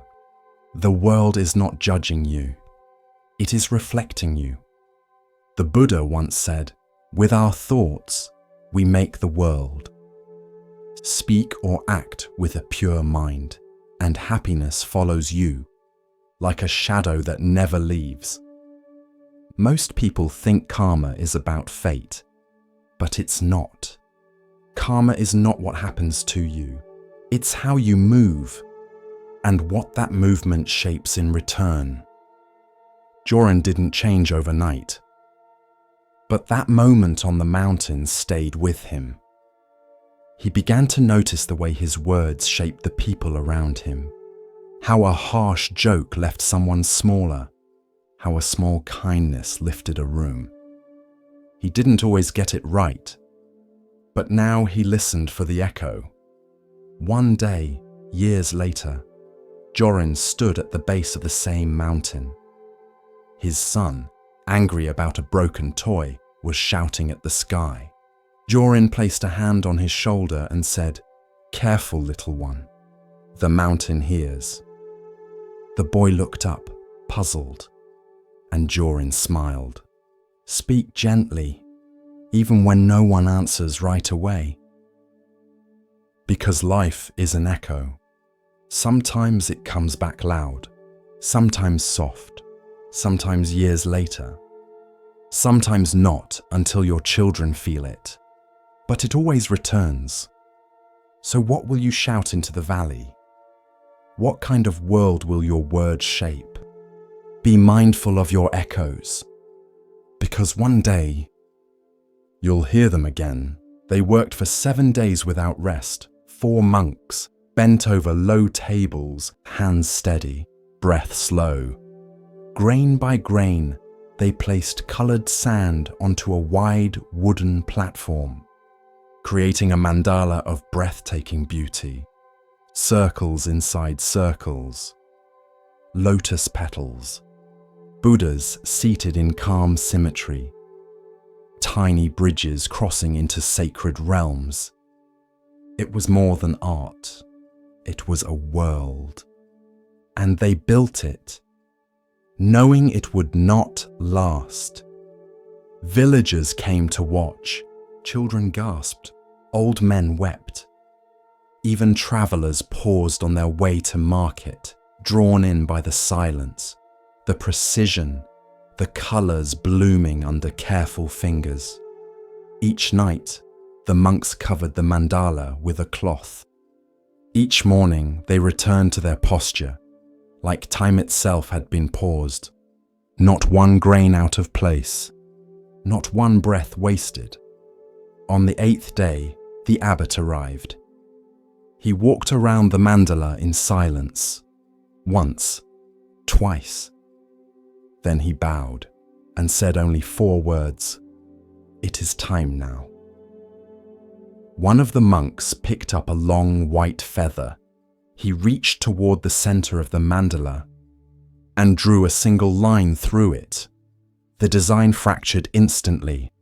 A second stroke, then a third. The patterns dissolved. The colors blurred. What had taken a week to build unraveled in minutes, like a dream returning to mist. Some gasped, others cried, but the monks only bowed, then gathered the sand in a simple clay bowl. They walked together to the river. With a small prayer, they tipped the bowl, and the sand returned to water, color to flow, form to formlessness. Gone. This is the story of letting go, of beauty not owned, of effort not clung to, of creation not possessed. Commentary. The sand mandala is one of the clearest teachings in Mahayana Buddhism, not because of how it looks, but because of what happens after. In the West, we celebrate permanence. We build to last. We frame art. We publish books. We try to leave a legacy. But in Buddhism, there is no permanence, only appearance, only change, only flow. The monks poured their hearts into the mandala, their care, their breath, their presence. They built it not despite its impermanence, but because of it. They knew it would vanish, and they still gave everything. That is love without grasping, effort without ego, joy without needing to possess. The act of destroying the mandala is not cruelty, it is compassion, a reminder. Everything we cling to will one day dissolve. Beauty, youth, achievement, even memory. We can either mourn this endlessly or bow to it. There is a phrase in the Diamond Sutra. All conditioned things are like a dream, a phantom, a bubble, a shadow, like dew or a flash of lightning. Thus we shall view them. It doesn't mean nothing matters. It means everything matters more deeply when you know it's passing. You love your child's laughter more when you know they won't be 5 forever. You savor tea more when it's the last cup from the pot. You forgive faster when you realize tomorrow isn't promised. One woman who watched the mandala's destruction approached the abbot in tears. "All that work," she said, "and now it's gone." The abbot bowed. "That is why it was precious," he replied. "When we cling, we suffer. When we release, we flow." This doesn't mean becoming detached or cold. It means seeing clearly and trusting what passes. Trusting that even after the mandala is gone, the hands that built it are still steady. The breath that guided it is still with you. The river still carries the colors. Life is not meant to be grasped. It is meant to be given. Again and again.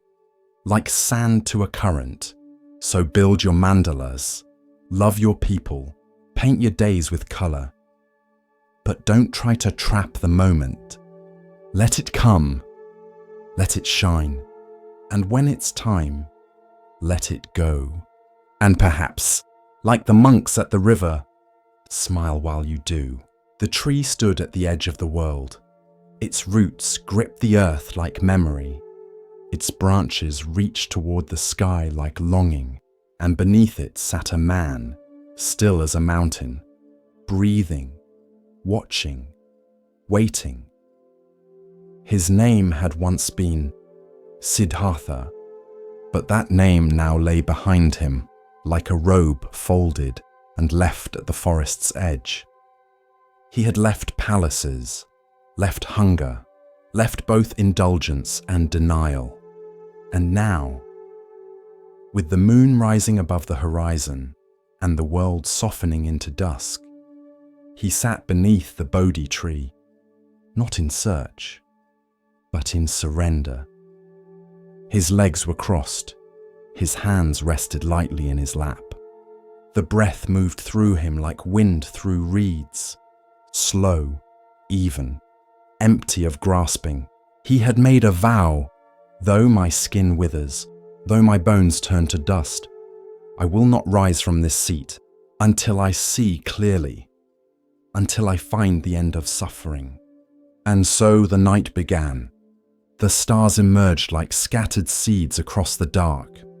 The forest exhaled. Animals stirred. The air cooled. Siddhartha's mind turned inward, like a lamp flame drawing into itself. He began to see, not with eyes, but with knowing. Visions came, clear, unforced, as if someone were whispering his past to him, life by life. He saw himself born in countless forms, as man, as woman, as child, as beast, as merchant, as slave, as prince, as pauper, each life blooming and withering, each desire rising and fading, each birth followed by loss. He saw himself die 1,000 deaths, not with fear, but with clarity, and for the first time he understood. The self is not fixed. It moves, it changes, it clings, it returns. He watched the thread of his existence unspool across time, and yet something beyond the thread remained still. He did not speak, he did not stir, but inside him, a door creaked open, and he stepped through. Midnight deepened. The forest held its breath. The moon climbed higher, softening the world in silver.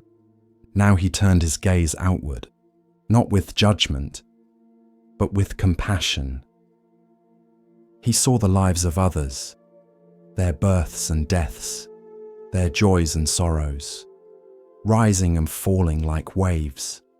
He saw kings and criminals, lovers and thieves, monks and warriors, all bound by the same law, karma, intentions like seeds, actions like water, and from them the fruits of joy or suffering. He saw that no life stood alone. Each was a thread in a vast net.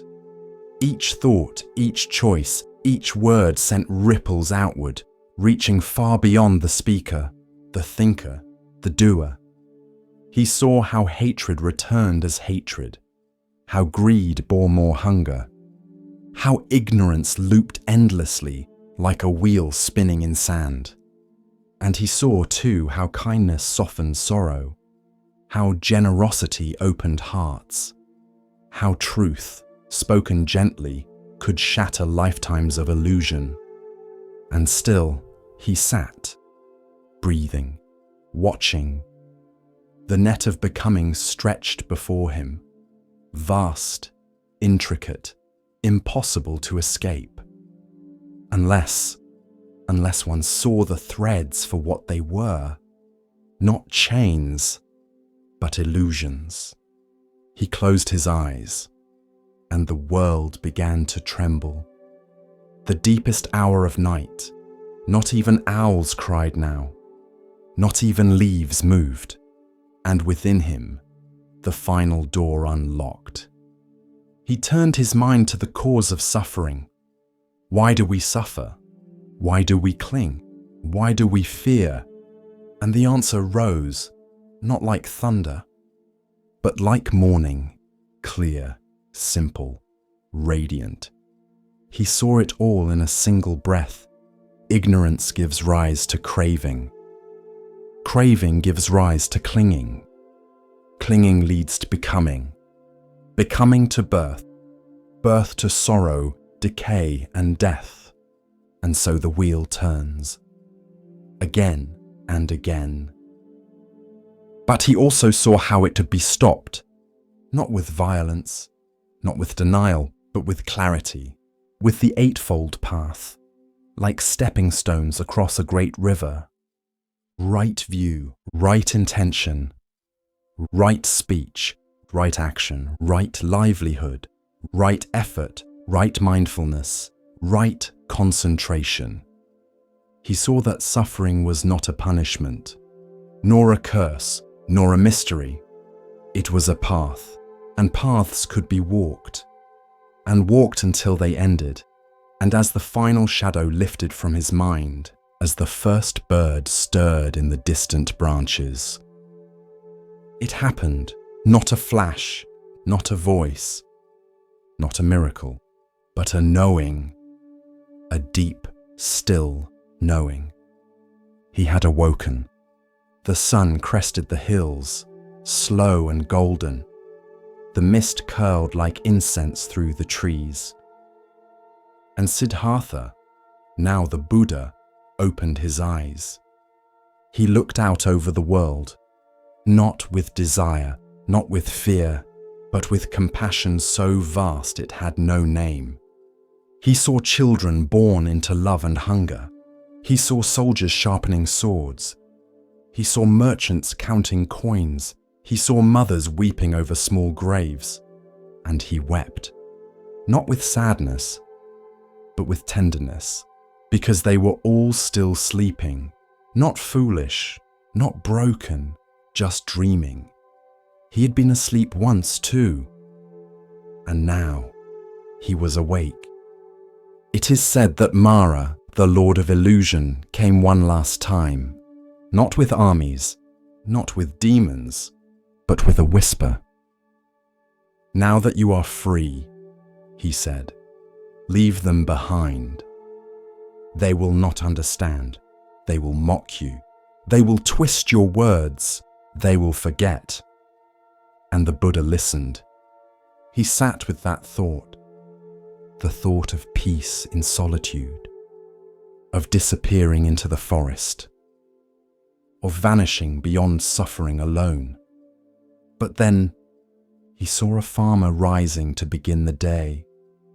He saw a child carrying water. He saw a girl humming a tune she did not know was ancient. And he knew they were not lost, just tired, just waiting, just needing someone to show them the way back to themselves. So he turned to Mara and said, "They will understand. Some will. Even one is enough." And Mara vanished. He stood slowly, the grass beneath him still wet with dew. His knees ached, but his heart did not. He took his bowl, his robe, his breath, and began to walk toward the village, toward the people, toward the long road of teaching. He would speak not of gods, nor of punishments, nor of sacred fire, but of suffering, and how to end it, of breath, and how to follow it, of kindness, and how to live it. And so the man who once left his son sleeping, who had starved beneath trees, who had faced demons and silence and the unraveling of self, walked down from the Bodhi tree. And the world, though it did not know it yet, had already begun to wake. Because one man had seen clearly, had sat still, had not run, and had touched the truth. And from that stillness, a path was born for all the world to walk. With each breath, we continue our journey through the wisdom of Zen, where the smallest stone may hold the greatest truth. Here starts the next story. She never meant harm. She only passed on what she heard. A whispered comment here, a raised eyebrow there. A half-finished sentence passed along like a secret prayer. Her name was Sister Nima, young, lively, kind mostly, but her words moved quickly and quietly unraveled the thread of trust inside the temple. At first, it was small. She meditates longer when people are watching. They say the head cook isn't really vegetarian. I heard the abbot used to be married." No malice, just conversation, just sharing. But soon, monks began to turn away from each other in the corridor. Silent meals grew tenser. Chanting lost its rhythm. Smiles stiffened at the edges. No one named the cause, but it lingered, like smoke with no fire. One afternoon, the abbot asked Sister Nima to join him in the garden. The plum trees were beginning to blossom, delicate petals stirring in the breeze. He held a small bag in his hand.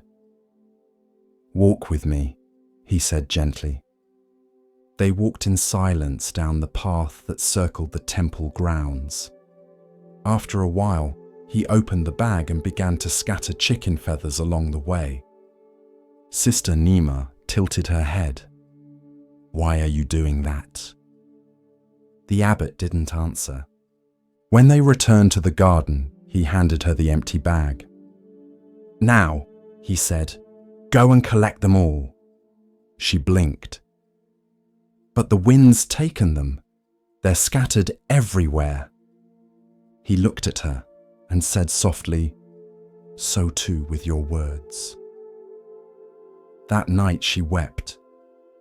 This is the story of speech and consequence, of how sound can build or destroy. Commentary. In Buddhist practice, right speech is one of the Eightfold Path's pillars. It sounds simple, but it is one of the hardest, because words don't vanish when we stop speaking. They ripple, they stain, they take root in someone else's mind, sometimes forever. Sister Nima did not speak with cruelty, but neither did she speak with care. And in that space, in the absence of intention, harm took hold. We often forget how powerful language is.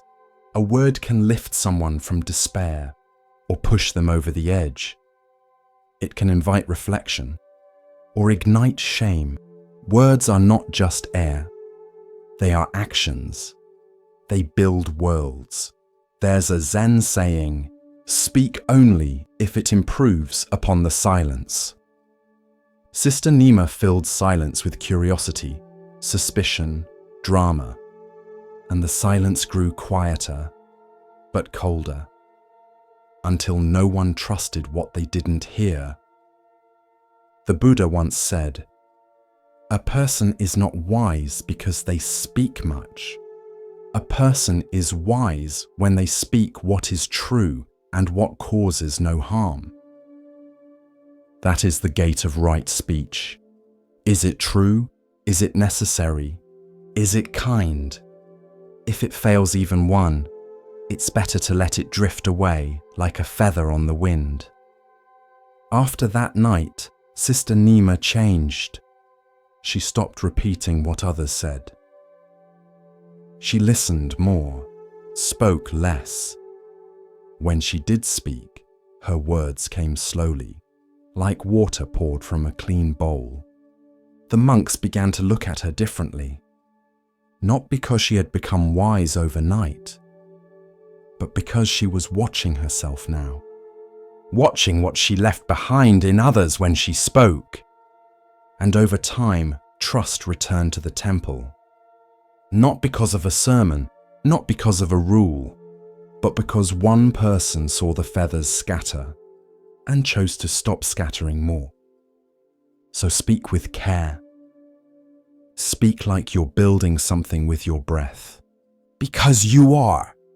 Every sentence is a seed, and whether it blooms or bruises is up to you. The sun rose slowly over the wide green fields, brushing the tops of the grass with gold. Mist drifted over the earth like breath from a dreaming world. And in a quiet corner of the meadow, where the stalks grew thick and the wind passed gently, lived a flock of quail.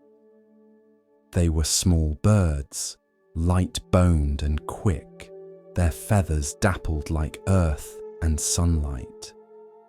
They lived simply, eating seeds, singing softly, and moving together like a single thought. And among them was one who saw more than the others, who watched not only the sky and the grass, but the patterns within them. He was the Buddha in a past life, and though he had no title or special perch, the others came to trust him, because he noticed what they missed, and he saw what was coming. Each day, the flock flew out into the fields to feed. Each day they returned, wings beating as one, hearts light. But one morning, as the sun rose pale behind thin clouds, the wise quail called the others close.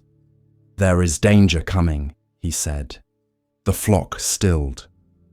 "A fowler is near. He lays traps in the tall grass. If we are not careful, we will be taken." Some of the younger birds flapped their wings in alarm. "Should we stop flying?" asked one. "No," said the wise quail, "but we must act together." He showed them a plan. "If one is caught in the net," he said, "do not panic. Each of us must place our beaks beneath the net. At the same moment, we will lift and fly." "To freedom?" a small chick asked. He nodded. "Yes, together." The flock agreed, and the very next day, the net came. It was hidden beneath the dew-wet grass. A few birds landed without seeing it. With a sudden pull, the fowler sprang the trap. Wings fluttered, cries rang out. But the wise quail shouted, "Now!" as we practiced. The others rushed in, beaks down, wings strong. And together they rose, the net lifted with them, light as silk on the wind. And just beyond the trees, they dropped it, free once more. The fowler, watching from behind a tree, blinked. "Strange," he muttered. "I've never seen birds do that." He returned the next day, and again the next. Each time the net was lifted. Each time the birds escaped. He grew frustrated. "Clever little things," he muttered. "But they won't always be united." And he was right, because fear does not break the flock, but ego can. One morning, two young quail quarreled. "You always land too close," snapped one. "You always peck too fast," the other retorted. Their voices rose. The others turned away, uncomfortable. The wise quail approached them gently. "Remember," he said, "the net does not care who is right, only who is divided." But pride had taken root. The quarrel continued. And the next day, when the net fell again, something changed. The two angry quail were caught. The others flew in, ready to help. "Lift with us," they called. But the two snapped at each other. "You grab that side!" "No, you're too slow." Their beaks tangled, their wings struck each other, and in the confusion, the net stayed down. The fowler emerged from the trees, and that day, not all escaped. The survivors gathered in silence beneath a low fig tree. Even the wind was still. The wise quail spoke, not in anger, but with sorrow.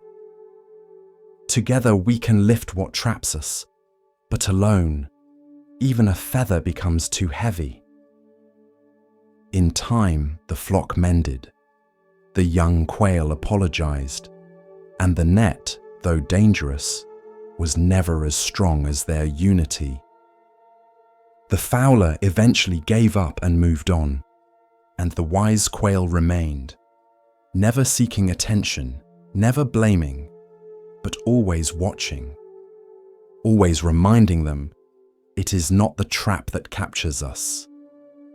It is forgetting that we are stronger together. In quiet monasteries, monks would later chant this story beneath swaying trees. They would bow not to the birds, but to the truth they carried. That unity is not just comfort, it is survival. Because in this world, nets will fall. But if we move with one breath, with one purpose, with one heart, even the strongest snare cannot hold us. There was once a mirror. Polished and flawless, it reflected everything. The mountain at dawn, the child's laugh, the tired lines on an old woman's face. It made no judgment. It added nothing. It simply showed the truth. But slowly, over time, dust began to settle on the mirror. Just a little each day. First the soft film of daily life, breath, skin, wind. Then more, smoke from cooking fires, damp from morning rain. The mirror was not broken, but what it showed became dull, distorted, not because it had changed, but because the dust had gathered. One day, someone passed by and frowned. "This mirror is useless," they said. "It doesn't reflect anything clearly." Another agreed. "It must be flawed." But then an old caretaker stepped forward. She took a cloth, wiped once, twice, 3 times, and beneath her hand, the shine returned, not because she added anything, but because she removed what didn't belong. This is the story of the mind, not just in Buddhism, in life. Your mind is a mirror, naturally clear, naturally reflective. It was never meant to cling, or distort, or judge. It was meant to see. But like the mirror, it gathers dust, thoughts, memories, opinions, wounds, desires, stories. Each one a fine layer, each one settling so softly that you hardly notice, until one day, you no longer see clearly. You don't see the other person, you see your story about them. You don't feel this moment, you feel your expectations. You don't hear the sound of the bell, you hear your evaluation of its pitch, not because you are broken, but because there's dust. And dust can be wiped away. In the Zen tradition, this teaching is central. A monk once asked the master, "What is enlightenment?" The master picked up a cloth and said, "Wipe your mirror." You don't have to become something new. You don't have to add insight or brilliance. You don't have to fix yourself. You only have to clear the dust, not all at once, not perfectly, just honestly and patiently. Meditation is not performance. It is polishing. Each breath, a gentle wipe. Each moment of awareness, a cloth across the surface. Not dramatic, not flashy, but steady. And over time, things begin to gleam. One day you sit, you feel anxious, you name it. Dust, you return to the breath. Another thought, dust. You return again and again, and after many days or months or years, you look up and realize the world is more beautiful, not because it changed, but because now you're seeing it. There's a line in the Platform Sutra. Our nature is originally pure. It is because of false thoughts that we cannot realize it. This is not a scolding. It is an invitation. It says, your clarity is still there. Don't give up. Just wipe gently. Sometimes we think dust is who we are. I am angry. I am anxious. I am not enough. But you are not the dust. You are the mirror beneath it, always capable of reflecting light. Even anger, when seen clearly, becomes insight. Even sorrow, when held with presence, becomes compassion. Even fear, when understood, becomes freedom. Because when the mirror clears, everything reveals its true shape. Commentary: the mirror and the dust is not just a metaphor, it is a daily practice. It teaches us that effort matters, that clarity is not permanent, but neither is confusion. That we don't need to judge the dust, just see it and wipe. You may sit today and feel cloudy. Thoughts may swirl, but every moment you stay, every time you bring your hand to the surface of your own experience, you are remembering, you are seeing, you are restoring the mirror. In a monastery garden, a novice once asked his teacher, "How do I become wise?" The teacher handed him a cloth and pointed to the windows. "Start here," he said. And so the novice began. And as the glass cleared, so did his mind. The world doesn't need you to shine brighter. It needs you to see clearly.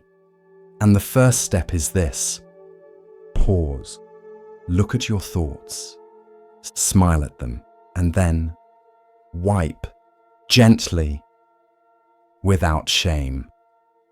Because beneath it all, you are always the mirror. The path of Zen unfolds like morning mist, soft and patient.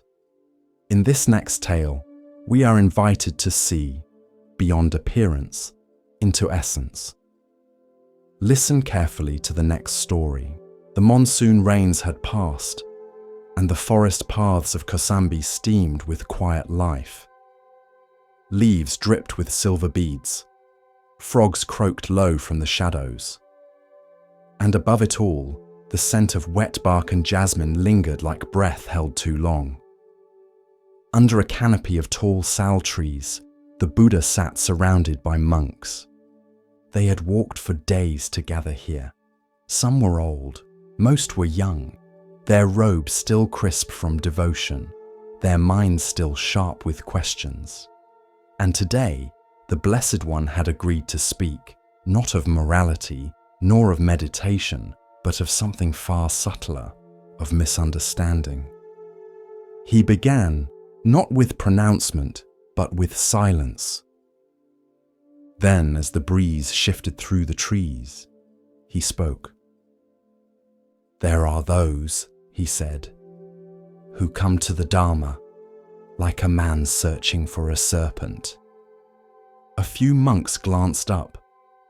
Serpents were no small matter in these woods, slender and swift, some deadly, some divine. "This man," the Buddha continued, "is told that a snake dwells near the roots of a great tree, so he goes into the forest to catch it. But he does not learn the proper way. He does not bring a forked stick. He does not wait for the right moment. He sees movement in the grass and lunges with bare hands." A few younger monks leaned forward. "What happens?" one whispered. The Buddha's gaze passed over them like moonlight on water. "He seizes the snake by the tail." A ripple of discomfort passed through the listeners. "And the snake," he said, "twists and strikes." He paused. "And so it is with those who take hold of the Dharma wrongly, grasping at the tail, not understanding the nature of what they hold. And when it turns against them, they blame the teaching, never seeing that it was their own hand that erred." Silence fell again. It was not a parable to soothe, but to stir. For many in that circle had studied hard, memorized discourses, debated with pride. They recited verses in the marketplace, corrected others in the villages, and took satisfaction in knowing the words of the Buddha by heart. But the words were not the snake, and the Buddha knew it. A senior monk, Kakana, bowed his head and asked softly, "Blessed One, how does one hold the Dharma correctly?" The Buddha nodded. "Imagine," he said, "a man crossing a river. The current is swift, the far bank promises safety, and he finds no boat, no bridge, so he gathers branches, grass, and reeds. He binds them tightly. He makes a raft." The monks followed, some nodding. With effort, he crosses the water. And when he reaches the other shore, does he carry the raft on his back for the rest of the journey? A few smiled. A few looked unsure. "No," said the Buddha. "He leaves it behind, grateful, respectful, but he does not cling to it. He let that image hang in the warm, moist air. So too is the Dharma," he said, "a raft to cross, not a burden to bear forever, not a weapon to strike others, not a badge to wear."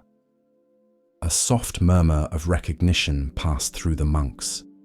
"But some," he continued, "treat the Dharma as the man who grabs the snake's tail.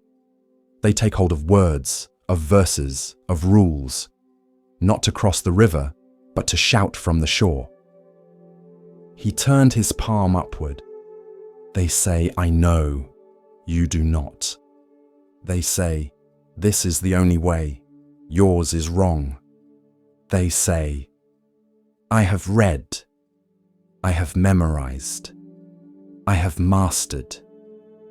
He paused. "But what have they understood?"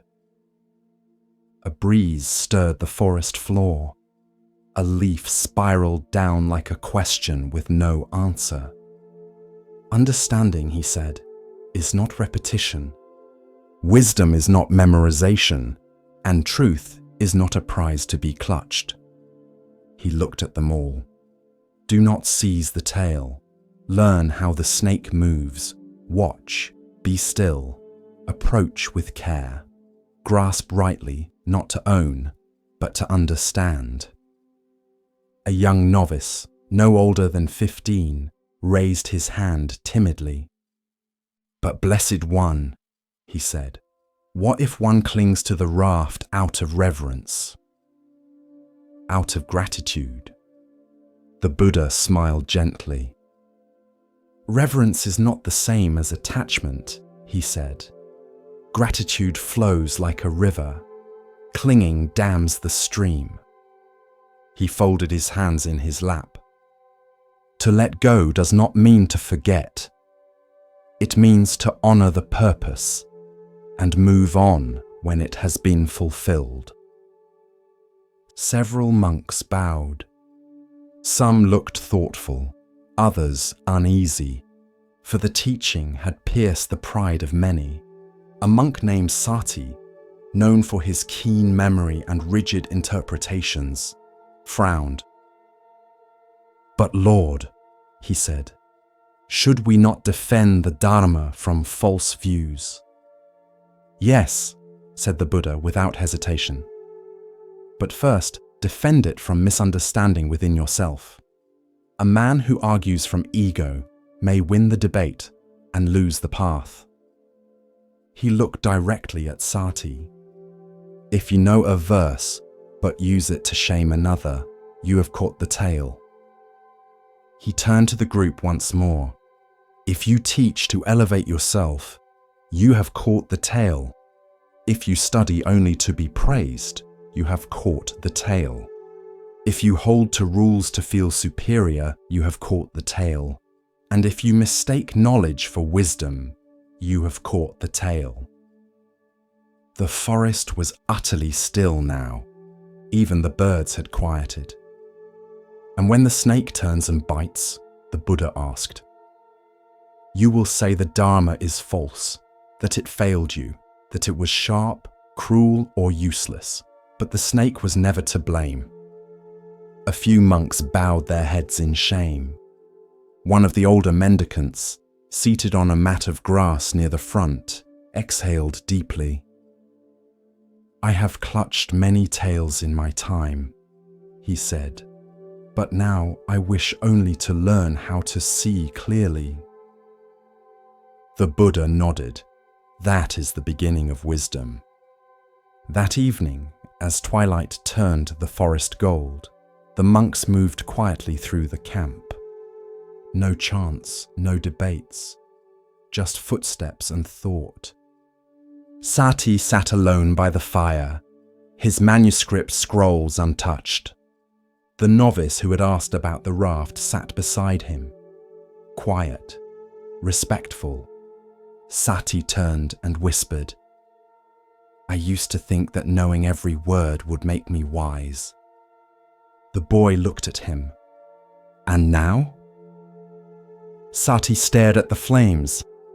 "Now I wonder if I even know how to listen." In the stillness of the forest, the words of the Buddha echoed like a distant bell. "Do not grasp the tail, learn how the snake moves."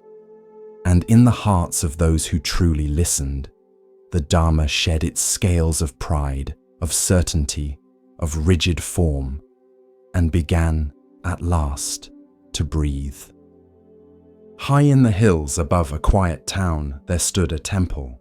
Its walls were weathered by wind and time, its steps worn smooth by generations of sandals, its prayer flags faded but still fluttering, and in its tallest tower hung a bell. Massive, bronze, perfectly cast. It had been gifted by a distant king centuries ago, carried up the mountain by oxen and monks, polished each year, respected, admired, but never rung, not once. The bell had a name, Resonance of the Mountain. Inscribed around its rim were words in a forgotten tongue. It was said to hold the most beautiful sound ever forged, so pure, so deep, that it would quiet all suffering for a moment. But no one had ever heard it, because the abbot long ago had made a vow, let the bell only ring when the world is ready to listen. And so it waited and waited. Pilgrims climbed the hill just to see it. Children dared each other to touch the rope, but none pulled. It became a symbol of restraint, of mystery, of potential, and eventually, of silence too deep to question. One day, a novice asked the elder monk, "Why don't we ring it?" The monk shrugged. Because it was meant to be rung, but never was. The novice frowned. Then what's the point of its sound? The monk looked out at the horizon and replied, "You tell me." The story of the bell spread like smoke, and in time, people began to wonder, how many other bells go unrung? Not made of bronze, but of possibility. There was a painter who never showed her art, a musician who kept every song in his notebook, a teacher who knew how to heal but doubted her voice, a young man who wrote letters he never sent, a woman who forgave but never said the words aloud. Each of them had a bell, hanging in the tower of their own life, polished, admired, imagined, but never heard. This is the parable of unused potential. The Dharma teaches us about impermanence, yes, but also about urgency, not frantic urgency, but gentle, clear truth. This life will not wait forever, and the sound in you deserves to be shared. The bell was never rung, not because it couldn't be, but because someone was waiting for perfect conditions, for absolute certainty, for a sign. But life rarely gives signs, only moments, and you must choose to meet them. There is a Zen story of a man who stands beside a river. He thirsts, but waits for the perfect reflection to appear on the surface before drinking. He dies with water at his feet. What sound do you carry within you? What truth, what offering, what kindness left unsaid, what creation unwritten, what forgiveness unopened? Letting your bell ring does not require a crowd. It doesn't need approval. It doesn't need to be perfect. It just needs to be true and shared. One evening, a new abbot arrived at the temple. She had studied the bell's history, had bowed to it many times. And then, one spring morning, as the valley bloomed, she climbed the tower and pulled the rope. The sound that followed was not loud, not shocking, but profound. It rolled through the mountains like a low tide, clear, mournful, joyful, full. Birds rose into the air. Monks paused mid-step. Villagers lifted their heads from bowls and windows. And in that moment, everything was still. Not because they heard something new, but because they heard something they had always carried inside. Then the bell was silent again. But something had changed. The abbot later said, "A bell is not meant to be perfect. It is meant to be heard. And so are we." Commentary. This parable asks a quiet but urgent question. What are you holding back? Not out of wisdom, but out of fear. The sound in you may not end suffering. It may not change the world, but it may change a moment. It may reach one person. It may free your own breath, and that is enough. We often wait for permission, for clarity, for mastery, for the right time. But the bell does not ask, "Will I be understood?" It asks, "Will I be true?" The world is filled with unwritten books, unsung songs, unspoken love, unrung bells, and it is not failure to stay silent, but it is loss of what could have been shared, loss of what someone else needed to hear, even if only once. You don't have to shout. You don't have to perform. You just have to let your voice exist, to let the truth you carry move from silence into air. So ring your bell, tell your story, share your art, speak your heart, forgive, laugh, cry, begin again, even if your voice shakes, even if your hands tremble, even if no one claps. Let the sound live outside of you. Let it ripple. Let it go.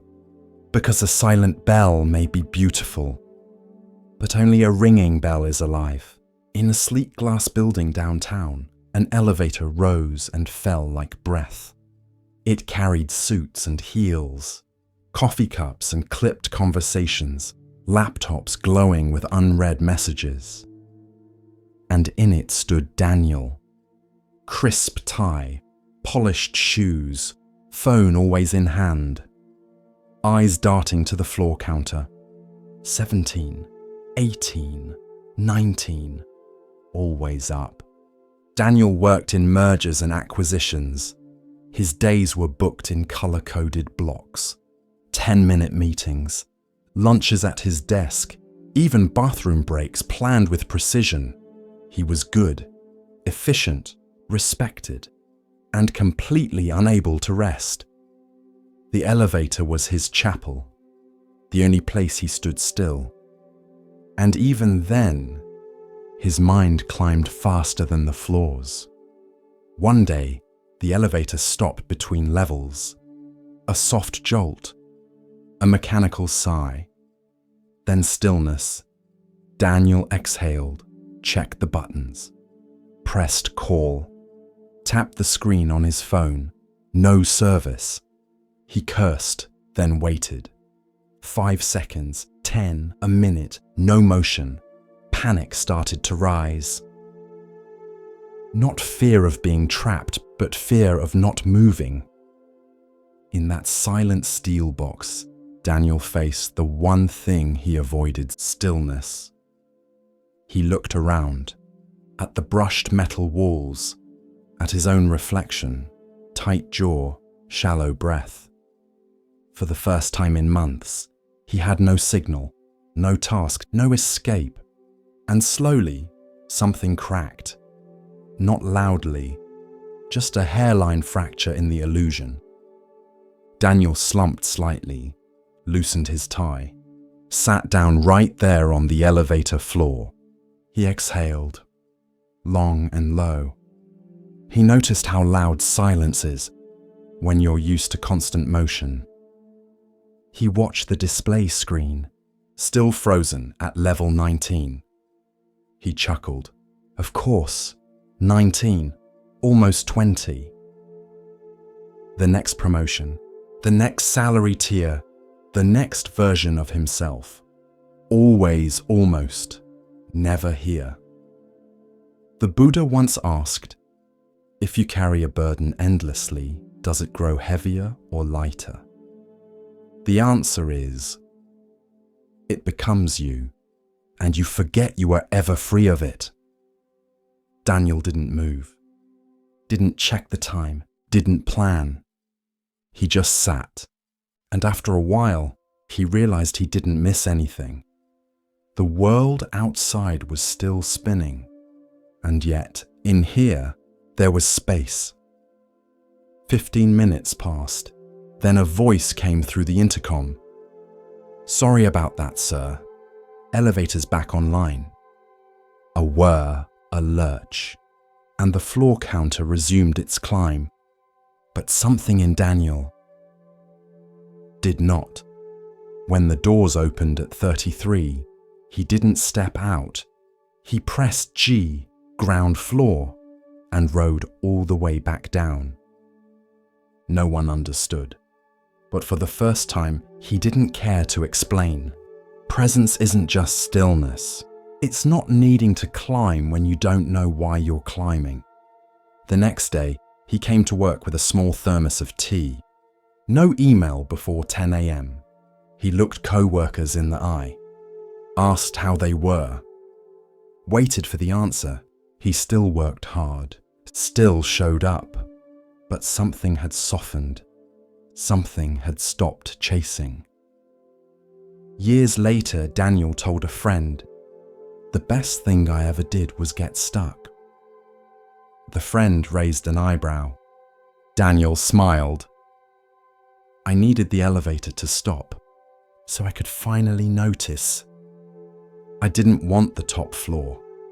Climbing isn't wrong, but climbing without pause forgets the view, and sometimes the highest level is the one where you sit down and breathe.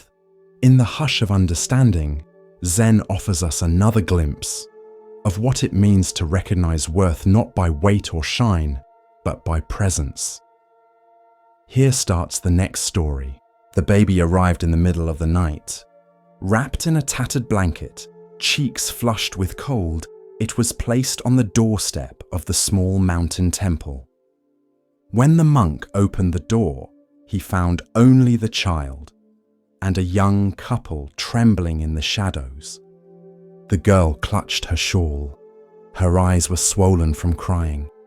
"This child is yours," she said. "You are the father." The monk, Hakuin Ikaku, did not argue. He did not protest. He did not explain. He only looked at the baby, then at the girl, and said softly, "Is that so?" In town, the scandal bloomed like wildfire. Hakuin, the respected monk, the teacher, the silent one, had seduced a local girl. People spat at the ground when they passed him. Merchants whispered behind their hands. Disciples left the temple in shame. Still, Hakuin said nothing. He carried water. He chopped wood. He fed the child with one hand and stirred rice with the other. Winter passed, then spring. The baby grew, laughed, cried, teethed on the corner of Hakuin's robe. And still, the townspeople looked on with judgment. And still Hakuin said nothing. Only that same phrase when asked, "Is that so?" A year passed. The girl returned, eyes lowered, voice trembling. She fell to her knees before Hakuin. "I lied," she said. "It was not you. I was afraid. I blamed you." The crowd had gathered now. Some gasped, some hung their heads.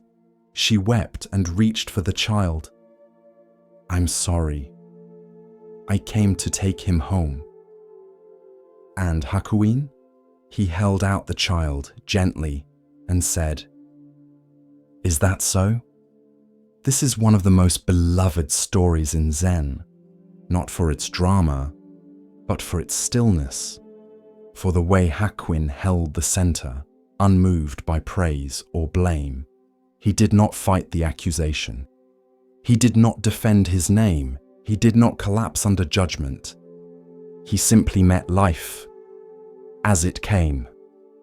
In the West, we are taught to guard our reputations, to clarify, to prove, to explain. But Zen sees the self as a construct, a house of cards built from opinions, images, and roles. And so, Hakuin let his fall, willingly, without resistance. To many, this seems weak, unwise. But in truth, it takes immense strength to say, "Let them think what they will, I remain." Not in apathy, but in presence.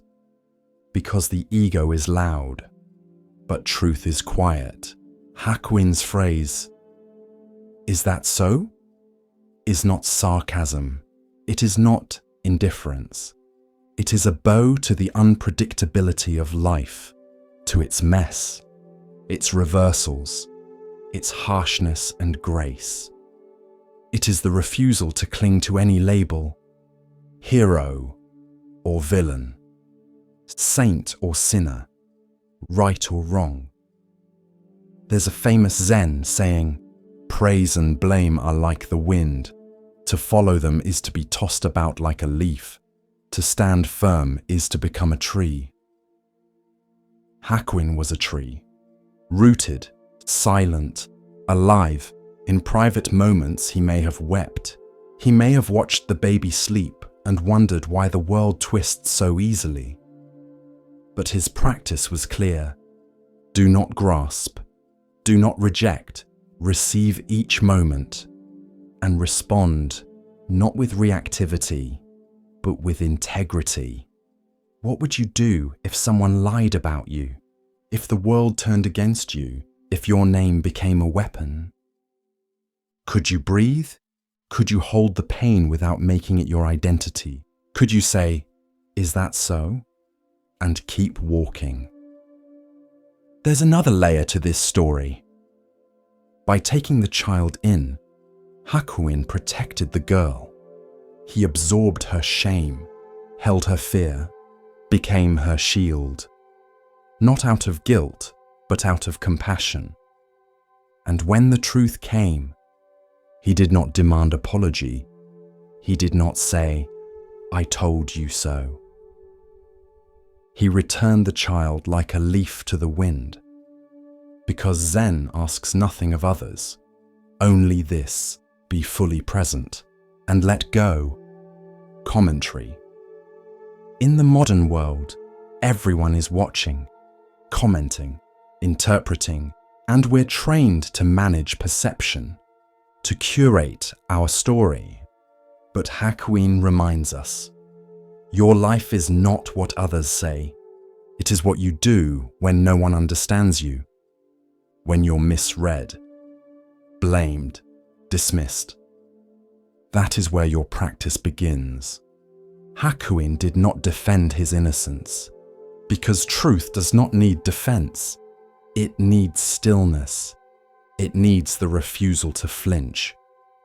When asked later why he took the child in, Hakuin said, "Because the child needed care, and the girl needed mercy, and the temple needed the Dharma to be lived." No scripture, no debate, just rice, sleep, warmth, and the ability to say yes to life, even when it doesn't make sense. Is that so? Is not an answer. It's an opening, a breath before reacting. A choice to not fight the river, but to float, eyes open, and maybe even smile. A monk once travelled alone through a deep forest. He'd been walking for days, through mud, through heat, through cold rain. He carried nothing but a worn robe, a begging bowl, and a satchel with a single stone inside. Why the stone? He could not say, only that a teacher once gave it to him and said, "Carry this until you understand its weight." The monk took it literally, and dutifully he carried the stone. At first, it seemed like nothing, but as the months passed, over hills, across rivers, through deserts, it began to burden him. His back ached, his hands calloused, his mind grew resentful. "Why must I carry this?" he muttered one evening, dropping beside a creek. He looked at the stone, round, dark, unremarkable. A simple weight, and yet it had become everything. That night, he slept beneath the stars, and he dreamed. In the dream, he stood in an endless field beneath a vast open sky. He held the stone tightly, afraid to drop it, afraid he might lose something important. Then a voice, calm and distant, whispered, "Are you carrying the stone, or is the stone carrying you?" He awoke just before dawn, heart racing. The sky above him was pale and soft, wide and light. He looked at the stone again and understood. This is the story of thoughts, identity, and the illusion of burdens, how what we cling to becomes our weight. Commentary. Many of us carry stones, regret, shame, an old story someone once told us about who we are, a wound we've wrapped ourselves around for so long it feels like identity. We think we're being strong, but strength is not clinging. It's knowing when to let go. The monk carried the stone because he trusted his teacher. But trust without inquiry is like walking in darkness without asking if there's a door. His real practice began not when he received the stone, but when he questioned it. The Buddha taught that suffering arises from attachment, even to things that seem noble, tradition, memory, belief, self-image. We say, "This is who I am." But who is saying it? And what happens when the self no longer fits? The stone was not the problem. The gripping was. The fear of what it meant to be without it. We carry pain from the past because we think dropping it means forgetting. We carry roles that no longer serve us because we think they are us. We carry anger because we think it protects us. But a clenched fist cannot hold the sky. Later that day, the monk stood on a hilltop and watched the clouds pass. He held the stone in both hands, not angrily, not resentfully, just with awareness, and then he set it gently on the ground, not thrown, not discarded, just returned. A breeze touched his robe. The clouds shifted. He took his next step, and it felt like the first. In that moment, he realized the sky had always been there, unbothered, unburdened, vast, and that somewhere along the way, he had confused being grounded with being weighed down. This is the nature of the mind. It can be like a stone, heavy, fixated, stuck in the past, or like the sky, open, vast, always able to hold the weather without becoming it. The monk never told others to drop their stones. He simply told this story and ended it with a question. What are you carrying that is carrying you? So, pause today. Look gently at the weight in your hands, your heart, your mind, and ask yourself, do I still need this to walk? Or have I mistaken the stone for my path? The midday sun beat down on the monastery grounds, turning the stone paths warm beneath bare feet. A hush lingered under the mango trees, broken only by the soft sweep of a broom or the distant cry of a minor bird. Somewhere in the distance, a pot clinked gently on a wash stone. It was the kind of afternoon that invited stillness. Under the spreading shade of a sala tree, the Buddha sat. His robes were folded neatly, his spine straight yet effortless, his gaze lowered, not in sleep or withdrawal, but in alert peace, like the surface of a quiet pond. From the southern walkway came Malunka, a young monk with a troubled brow. He had once been praised for his intellect, admired for the sharpness of his reasoning. But in recent months, that sharpness had turned inward. Each meditation left him with more questions than silence. He dreamed of stars, of time looping backward, of endless rebirths and impossible beginnings. He had filled scrolls with inquiries. He debated with scholars until his throat ached. But peace never came. And so today, he came to the Buddha. He bowed low. "Blessed One," he said, "I have questions." The Buddha did not speak immediately, but his silence was not dismissive. It was a space, an invitation. Malunka hesitated, then stepped forward. "Is the universe eternal?" he asked. "Is it infinite? Will a Buddha exist after death or vanish like smoke? Is the soul bound or free? Is the world self-created or born of design?" Each question emerged like a stone cast into a well, sharp, fast, echoing. The Buddha remained quiet. Malunka's face tightened.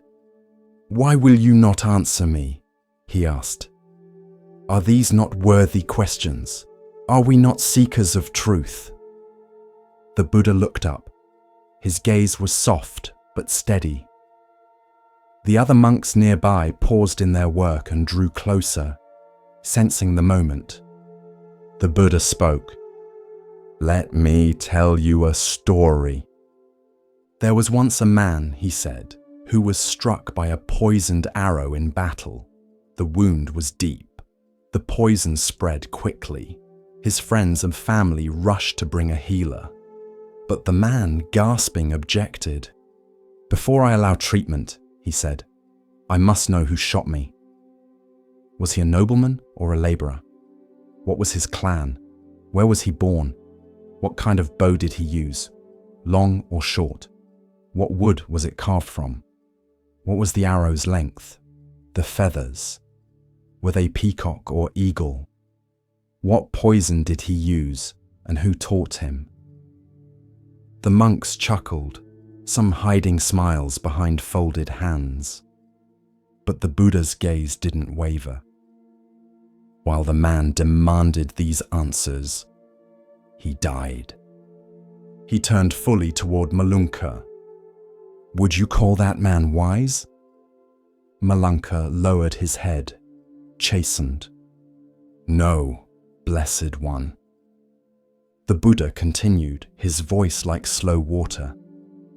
"We are each struck by the arrow of suffering, pain, aging, death. The urgent question is not what lies beyond the river, but how to stop the bleeding, how to live with clarity now. We must remove the arrow before the poison spreads too far." Malunka stood in stillness. The breeze lifted the hem of his robe. His hands, once clenched, softened at his sides. "But don't those other questions matter?" he asked. "Aren't they part of the path?" "They may," the Buddha said, "but only after the wound is tended. Theories are branches, but we must first tend to the root. The Dharma is not meant to entertain the mind, it is meant to free it." The young monk exhaled. For years he had studied commentaries, argued with visiting teachers, sought certainty in logic and definition. But now he saw the arrow was still in him, and each speculative thought, each metaphysical obsession, had only twisted it deeper. That night, Malunka did not return to the library. He sat by the monastery's stone well and watched the moon ripple in the water. He did not write. He did not speak. He simply breathed, slowly, honestly. For the first time, he noticed the weight in his chest, not as a puzzle, but as pain. In the morning, he returned to the Buddha. He bowed deeply, forehead touching earth. "Blessed one," he said, "I no longer ask if the universe is eternal. I ask how to meet this moment without fear." The Buddha smiled. "That is the first step." And from that moment forward, Malunka's practice changed. He spoke less, listened more. When new monks asked abstract questions, he did not dismiss them. He simply asked, "Is this question healing you or delaying your healing?" Word of the exchange traveled. Soon, the story of the poisoned arrow spread, not as a rebuke of knowledge, but as a reminder of urgency. In a village struck by drought, a farmer mourned his ruined fields. His hands trembled with anger. "Why has fate cursed me?" he asked his neighbors. "Why was I born here and not in richer soil? Who sinned in a past life to bring this?" But then he remembered the story of the arrow. He sat beneath his withered tree and whispered, "How can I help my family now?" And the answer came quietly, "Begin digging a well." In a riverside town, a mother wept for her daughter, taken by fever. She begged the heavens for a sign, wondered what sins she had committed, questioned every past decision. But the village priest, who had once trained as a monk, told her the story. That night, she held her daughter's shawl and lit a lamp in silence, not to understand fate, but to honor love. Elsewhere, a scholar stood before a crowd, reciting theories about the soul's origin and whether consciousness survives death. In the back row, a quiet boy raised his hand. "Sir," he asked, "have you removed your arrow yet?" The crowd fell still. The scholar did not answer. He returned to his room that night and sat without books for the first time in years. The Buddha never forbade questions. He welcomed inquiry. But he offered a compass, not a cage.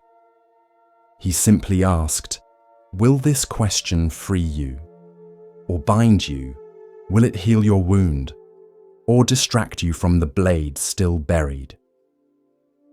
That became the measure. And so the monks learned not just what to ask, but when to ask and why, because the arrow is real, The pain is now. The wound is not a theory, and the first task, before philosophy, before argument, before metaphysics, is to pull it out, not later, not after you name the wood, not once you've traced its lineage, but now, as the lantern of awareness glows a little brighter, we come to a tale about seeing with more than the eyes. Let the stillness guide you now, and listen carefully to the next story.